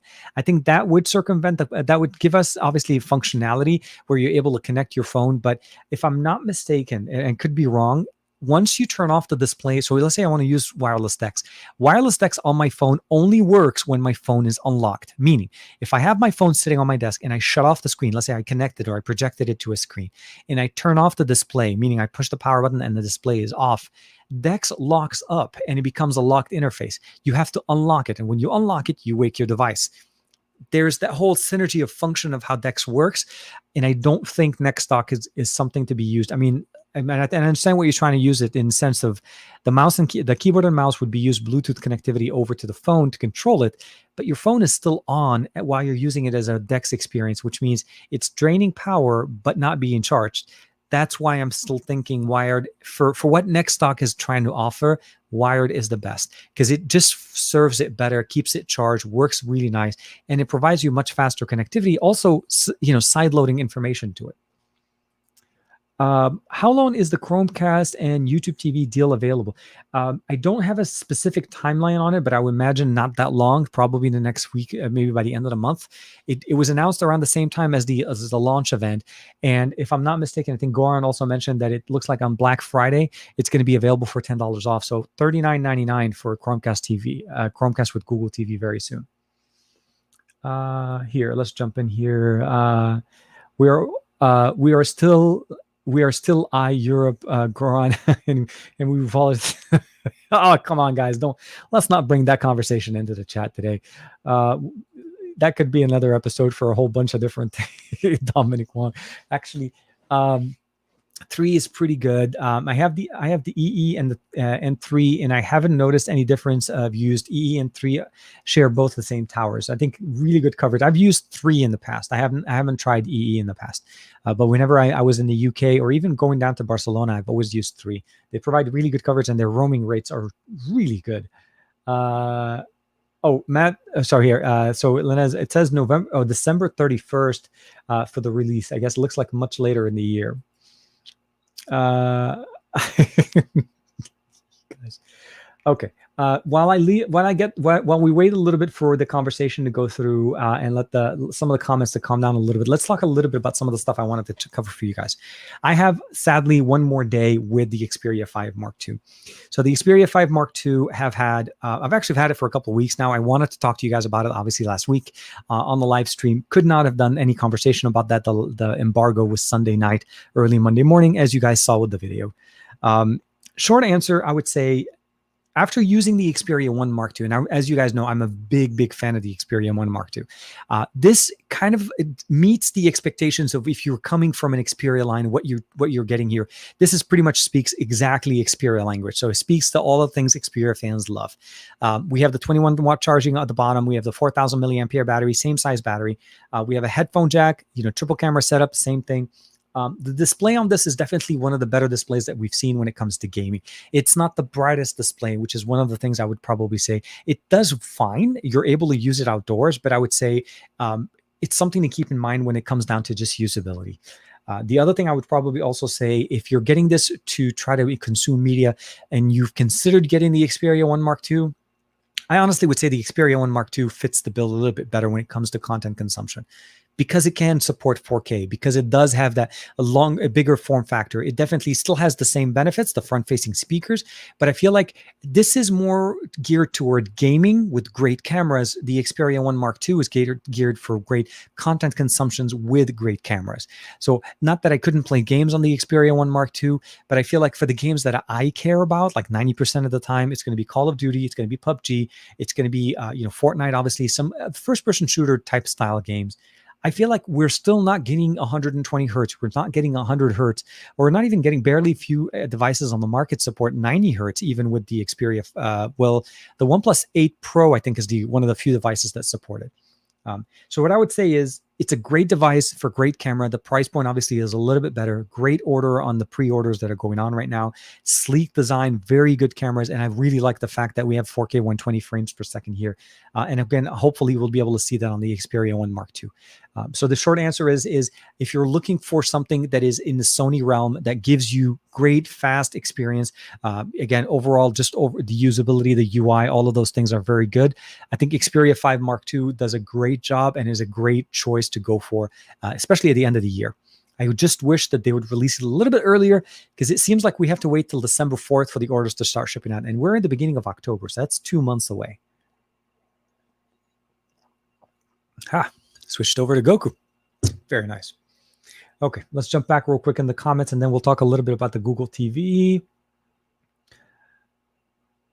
Let's see here. I think, okay, so here we are. Any updates on upcoming truly wireless buds from OnePlus? I think if I'm not mistaken, some of the rumors that we've seen are going to be coming around an update to the OnePlus bullets, the wired bullets, not the truly wireless. I think the truly wireless buds that we saw from OnePlus right now, I think pretty much are going to be the what we get in 2020. Only a launch event that's coming up at the end by the end of the year is going to be the OnePlus 7T, sorry, the 8T that we saw.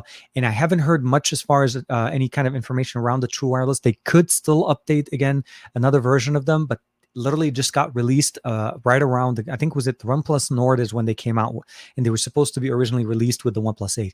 So very short life cycle. If they would do that and push out a new pair of truly wireless, it's more likely that they will go for, as I mentioned, the basically the bullets, the wireless bullets option, because I think those will be the next generation that they haven't updated for some time.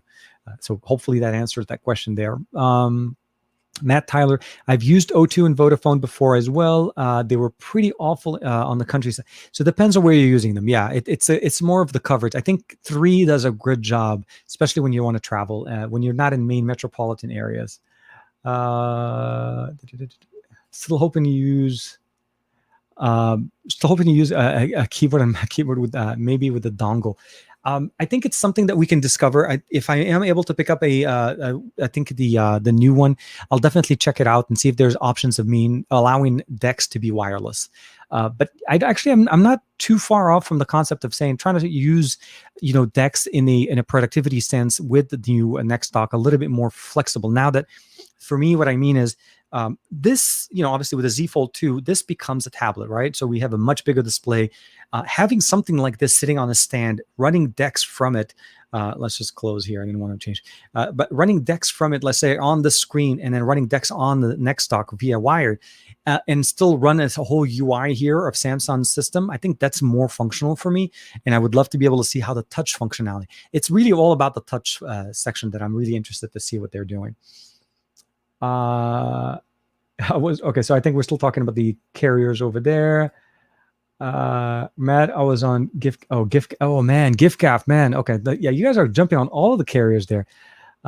Folding away, I use the ID phone. Where are we here? Pixel 5 is a full metal phone with a plastic centerpiece. Yeah, so I think you guys are still referencing the new wireless charging there. Okay, so as you guys are working that part, let's go ahead and jump in real quick into the new system here, which is Android TV Google TV powered on a Chromecast. So first things first, if you guys haven't had a chance to check out the video is pretty really nice. I put out a couple of days ago, or I think it was a day or so ago. And we're getting a chance to see basically the entire UI, the entire element. This is purely intended to be used as the discovery-based information. And the beauty of it, that it works just straightforward with what you expect from Google TV. Discoverability, existing services, so Netflix integration, YouTube integration. We have dedicated buttons in here to launch YouTube straight out of the box. One button launches YouTube, gets access to it. We have another button that also works the exact same way to launch Netflix. And obviously, if you guys haven't noticed it, Netflix did have a design change recently in their system. And of course, we're able to jump back home. And on the actual home screen, if you go into the For You and hit the back button once, you're able to actually turn it into a live display. So this is a display where you're able to check out other pictures and stuff, and you can use the button on the actual controller to configure it. One thing that I did get a question on from somebody who was asking me is, can I use the remote to control the UI elements within a casted product? I haven't been able to actually get that to work, meaning if I cast a video from Netflix directly onto the Chromecast, can I use the remote to control the Netflix UI directly from there? Keep in mind that when you're watching the video, you're only casting the video. You're not casting the entire element. So it's not really launching Netflix on the app. And I'm not sure if that's the answer, because that was one of the questions I got from in one of the videos that I had. But the elements overall, I think, were very nice. They work really good. It's a lot smoother than what we've seen in the past, and it's exactly what you would expect from a streaming content. You want it to work really good. You want the remote to be small, easy to use. And by the way, you don't really need to use the remote. You can use if you've ever used the Bluetooth app that's made for Android TV. It works exactly the same way here. The only thing that I would probably say that's a little bit of a like, why did they do this kind of thing? Is the fact that it has a Google Play Store built in. There's two ways to launch it. You can either launch it by using the Google Assistant. So you would have had to know that there was a Google Play Store, ask for it verbally to the Google Assistant, and it'll launch it. Or you'd have to go into the settings tab under apps to open up the Google Play Store. So I feel like it's almost like they don't want us to rely on using it. They want us to use the Google Assistant to search for things. So you can search for apps and you will find applications, and it doesn't open up the Google Play Store. It opens more of an assistant version of it where it only shows the app and the apps that you're looking for. So usability, I think it's definitely moving forward in the right direction. It's definitely nicer. It reminds me of an earlier version of Google TV or Android TV as it used to look like. And it feels like, I think from what we at least understand now, is that the Android TV UI is going away and Google TV is going to will take over, which for the most part gives us the same experience. Oh, absolutely. So for Joe, it's totally right. He says Google TV is such a good device to make any old TV smart. And I think even smart TVs nowadays, if you really think about it, I love Samsung TVs and I love LG TVs and I love these companies that put out their own UIs, and they're putting a lot of work into their UI elements. But I'm starting to see some ads in my system. So Samsung's doing a really good job of providing us access to their UI, the new elements. But now they put in an ad on the bottom left side of their screen, showing ads for video shows and stuff like that they're putting into TVs that we bought, into things that we purchased ourselves. It is not a free promotion. It's not a free service. But they're treating the UI element in the TV as an ad platform, which I don't feel like is a good thing for me. Short answer, you're able to do a lot of stuff with it. I feel like Google TV is, for $50, an easy mod, an easy thing to actually jump into and just enjoy your content. If you subscribe to Netflix, YouTube, if you subscribe to Netflix, Hulu, HBO Max, any kind of streaming content provider, this is going to work great for you, and I think it's going to be an easy win. And again, if you live in the US, you're able to pick one up for free if you set up the YouTube TV. If you don't, wait a little bit and you'll be able to get it for $10 off. Still a great deal. Or pick up the $89 model, which you'll be able to get 6 months worth of Netflix with it for free. What do you think about Google's new audio speaker? So the new Nest speaker is a new interesting concept. So the way the Nest speaker came out, I felt like it's a more powerful Google Home and not as powerful Google Max, or the Nest Max or the Nest Home. So essentially, if you just jump into the next option here, the power that you're getting there is definitely very nice. It sounds a lot fuller, at least from what we saw.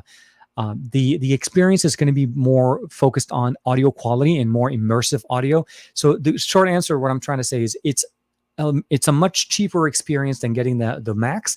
It's more powerful. So I think it's a good option. I feel like it's begging to be purchased in a pair, since they kind of would work much better. I have one on order just to see how it compares to the Google Home, and I may end up picking up another one around the holiday if they do end up putting out one for sale.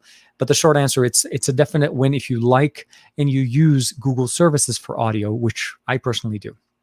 So very, very much a good option there. Hold on. What time is it? Oh, wow. Okay. An hour. It's been an hour 46 minutes. That time flies. Okay. Let's do real quick. Dude, anytime, man. Fabel, anytime, of course. TK Inception. Let's go ahead and do real quick. I don't want to forget to do the TK Inception, because the last time we did it, we was almost at the end. So if you guys don't mind, in the comments, go ahead and throw me out some TK Inception ones. I have one from Aditya. I'll start off with him, and let's go ahead and hit it here. And wait, and go.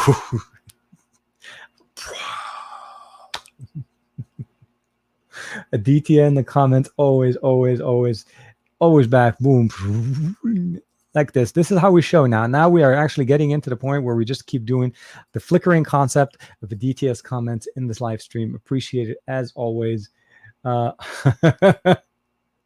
Hey, you see, look, I'm telling you, man, between you and Aditya, we could just keep jumping back and forth like this. Okay, I'm having way too much fun with this one. Hey, here we go. See, we always got to do it. Always, always, always. We should have some music to this. We seriously should have some music to the live stream just to when we get this on. If there was a way to play a soundtrack to this without Google demonetizing the video, I would probably do something like that. But yeah, let me bring back the comments on the side. Oh man, I really like the TK and Scott, dude, that beard, man. Okay, your thumbnail, Scott, is on point, dude. Your beard is the exact opposite of mine. It's the opposite sides. Mine is the darker on the inside, the white on the outside. Yours is the opposite. Epic, man. I like it. Oh man.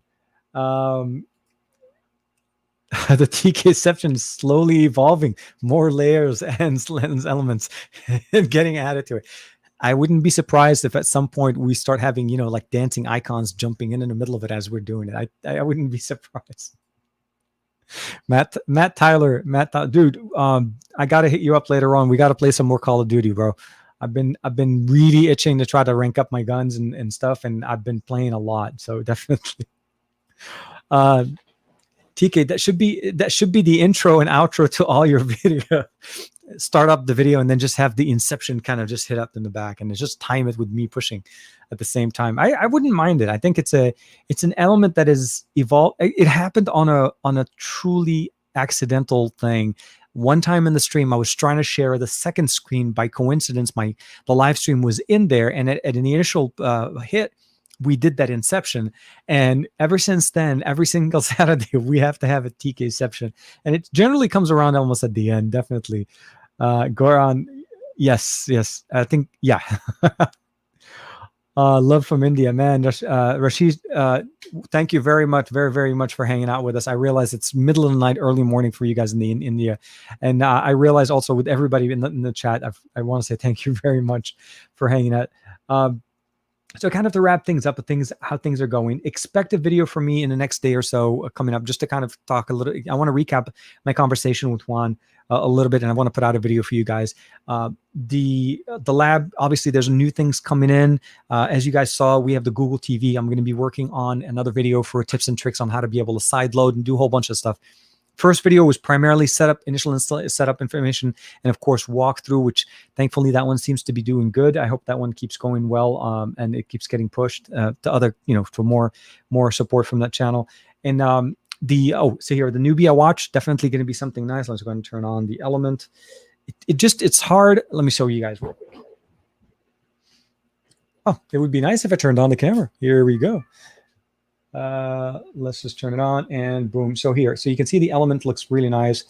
Swiping it from the side just gets into the UI, just going overall. Swiping from the bottom, I just get notifications. These are you guys. And of course, from the top, I get access to the toggles here. And it does have some nice options for Bluetooth. So here, this is, let's go back here one more. This is full brightness. And you kind of see here, the display starts from this end, goes all the way up here. So I can actually just interface with the UI elements. So here, so you can kind of see all the way down to the bottom, access the setting, compass, note-taking, schedule, clocks, search, and of course here, music player, all the stuff. And when I'm done, I can go back in, and I can also change the screen and change different elements here, of course, to different watches. It actually looks pretty good. My only concern right now that I'm wearing it, I feel a little bit worried that the fact that the display is on the outside, not covered, and it's also has a heart rate monitoring, step counter, and of course health metric. So it looks great. Definitely from a UI element, looks definitely very unique to what you normally get for, let's say, a Tick watch, which is very nice. But keep an eye out here. We'll have a video on that coming up very soon. I didn't want to just do a video for unboxing it. I wanted to kind of give my opinion of it, of course. So I want to use it for like a few days before we start talking about it. Aditya hitting us with another super chat. I'm hoping you and Juan can do that fusion dance with the Patara earrings props if possible during the collab video. You know what? I'll talk to some LG chill guy.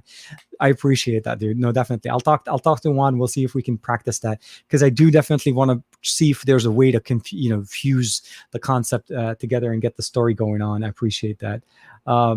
Scott, definitely thank you very much. Oh man.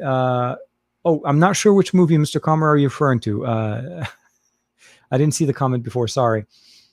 Oh, Tenet. Yes. Sorry. Thank you. Tina, I didn't get it.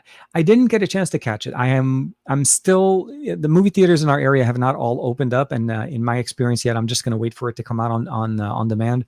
Realistically, it sounded like it was a great movie. It's a really good movie to watch, but I just, in this current situation, not yet. We haven't the experiences here haven't really all been the best. Not the movie, the experience of going to the theaters. Sorry. Definitely, thank you. The FlexPy 2, no. So this is made by Nubia. This is the same company that made that dual display phone last year, the front and back display. They're the same company that makes basically the Nubia, the Red Magic 5G, the Red Magic 5 S model phones that you've seen, the gaming phones. So this is their inception, or this is their version of a watch. The first time I saw this watch was back at IFA about a year, almost 2 years ago, in Berlin, and they had the concept version of it going on for some time. It's a smartwatch that actually will also work as a phone, so it has an eSIM in it. So it has a lot of functionalities and interesting approach to smartwatch technology. Dude, me and Sam can join Fusion Dance Level 2 across the podcast. Fusion Dance, I would love that. Speaking of which, before we forget too much, Sam and Matt basically cross the podcast as usual tomorrow, 1 p.m. Pacific Standard Time. Matt, if you Sam or Matt, if you can let me know who your guest is tomorrow, I'll make sure to retweet you guys, and as usual, I'll be in the chat, of course, harassing some of your guests as usual. Thank you, TK and Chad. It was a fun show. Stay safe, of course, as usual. Thank you very much. I hope you guys are having a great weekend. Will the Note 8 or the Note 9 be able to use DeX wirelessly? I think Note 9, for the most part, should be able to get it once it gets One UI 2.5. It's a One UI 2.5 function. Can they do it? Yes, absolutely. There's no question. The processor is strong enough. Will Samsung push it without giving One UI 2.5? It's a little bit hard. But I think from a hardware standpoint, it's no different than casting a Chromecast. Because again, it's not receiving anything back, it's casting out. So it's more of a software support. And we know that all of their systems will work. My bad. Sorry, TK. I didn't catch it, Matt. Joe, sorry, I didn't see it before. Chris from tomorrow's okay, so here. Chris from TechSpert Video is going to be on the show tomorrow. So definitely very, very nice. Check it out tomorrow, and we'll definitely keep an eye out on it there. Samsung releases a $700 phone. Press acts like they're I think the $700 phone that Samsung's releasing is a phone they're releasing to fill in a gap they created by increasing the price of their existing line. If you think about what they're offering at the S20 right now, it's a very strong phone in what it offers, the S20 FE, and a great feature phone for that offers features. But it's not that the people are not paying it the attention that it's offered. A lot of people are covering it. I will be covering it. We're all going to have a conversation over it. I think it's just the approaches that we feel like is it truly a fan edition, or is it just another version of an S20? What makes this a fan edition? For me, a fan is a person that wants to be able to get a very unique experience, the best of the best for a really for a really good price, with some unique features. And I feel like the S20 FE is very much a close experience to what you get with the S20. It's a fourth S20 line, and I feel like maybe just like we wanted something a little bit different. But I do appreciate the fact that they're still trying to stay in that $700 price range, because they left that market a long time ago, especially with their S line. Definitely. Definitely. So Ronaldo's, thank you very much. Like always, would you guys love to chat? Back tomorrow, 4 p.m. Eastern Standard Time. So he's on the East Coast. I keep forgetting about that. So it'll be 4 p.m. Eastern Time on his end, on the Across the Podcast with Sam and Matt. That is a long hashtag. I thought we were all talking about combining Sam and Matt's names together. Did I not see that on Twitter at some point, that we were going to go combine? We'll do the fusion dance on that side. That would be just don't do that with TK and Juan. It just doesn't work. There's only two initials here. Oh, dude, appreciate it. So, okay. So, with that being said, I do realize that we are actually cutting it slightly or a few minutes before 2 hours, but it is around that time. So, first and foremost, I would say if you haven't had to check out some of the other videos that I put out this week, this week was crazy busy for me. I did like 7 videos between XDA, my channel, and the Arabic channel all around. I will be working on a video, an Arabic video of the Google Home with the Android TV or the Google TV that's coming out. Some videos on the watch, some videos obviously on the new devices, as you can imagine. I am going to put together one more video before I ship back the Xperia 5 Mark II, and I'll probably push that out maybe the end of next week. If you have anything specific that you'd like to reach out, please make sure to check me out over on Instagram, Facebook, or Twitter as TKDSL8655. Hold on, one quick question here. IR 1980. Yep. No. There is no Ethernet adapter. That's one thing that did not carry from the Chromecast Ultra. So that option has been removed. That power source is only available on the Chromecast Ultra. So no Ethernet. 4K 60 wirelessly only. And of course, on YouTube, TKBay, TKBAY. And of course, I wish you guys the best of luck. Be safe, stay safe. Make sure you check in on your friends. Make sure you say hi to your friends and family you haven't talked to for some time, because at the end of the day, that's the best way to make sure people know that you're not only thinking about them, but it also lightens up their day when they hear from their friends. So it ends up being a good positive for both of us, or for everybody realistically. But I want to say thank you very much for you and every single one of you guys for spending your time with me on Saturday, kicking it, hanging out, just chatting with everybody. As usual, Matt, Sam, IR 1980, Goran Petrovic, Joe, as always, Aditya, Dominic, Ronaldo's in the comments as well. Everybody that jumped in, Sam, Matt, everybody. And I'm pretty sure I missed a whole bunch of people. Michael, Mr. Comer is in the comments as well. Aditya, cannot forget Aditya as well. A whole bunch of people. And of course, thank you very much for spending time with me. I'll see you guys next Saturday. And we are literally ending it at exactly 2 hours in 10 seconds. So I, again, will say thank you very much. And I'm going to try to see if I can hit that 2 hours exactly. So 2, 1, bye-bye.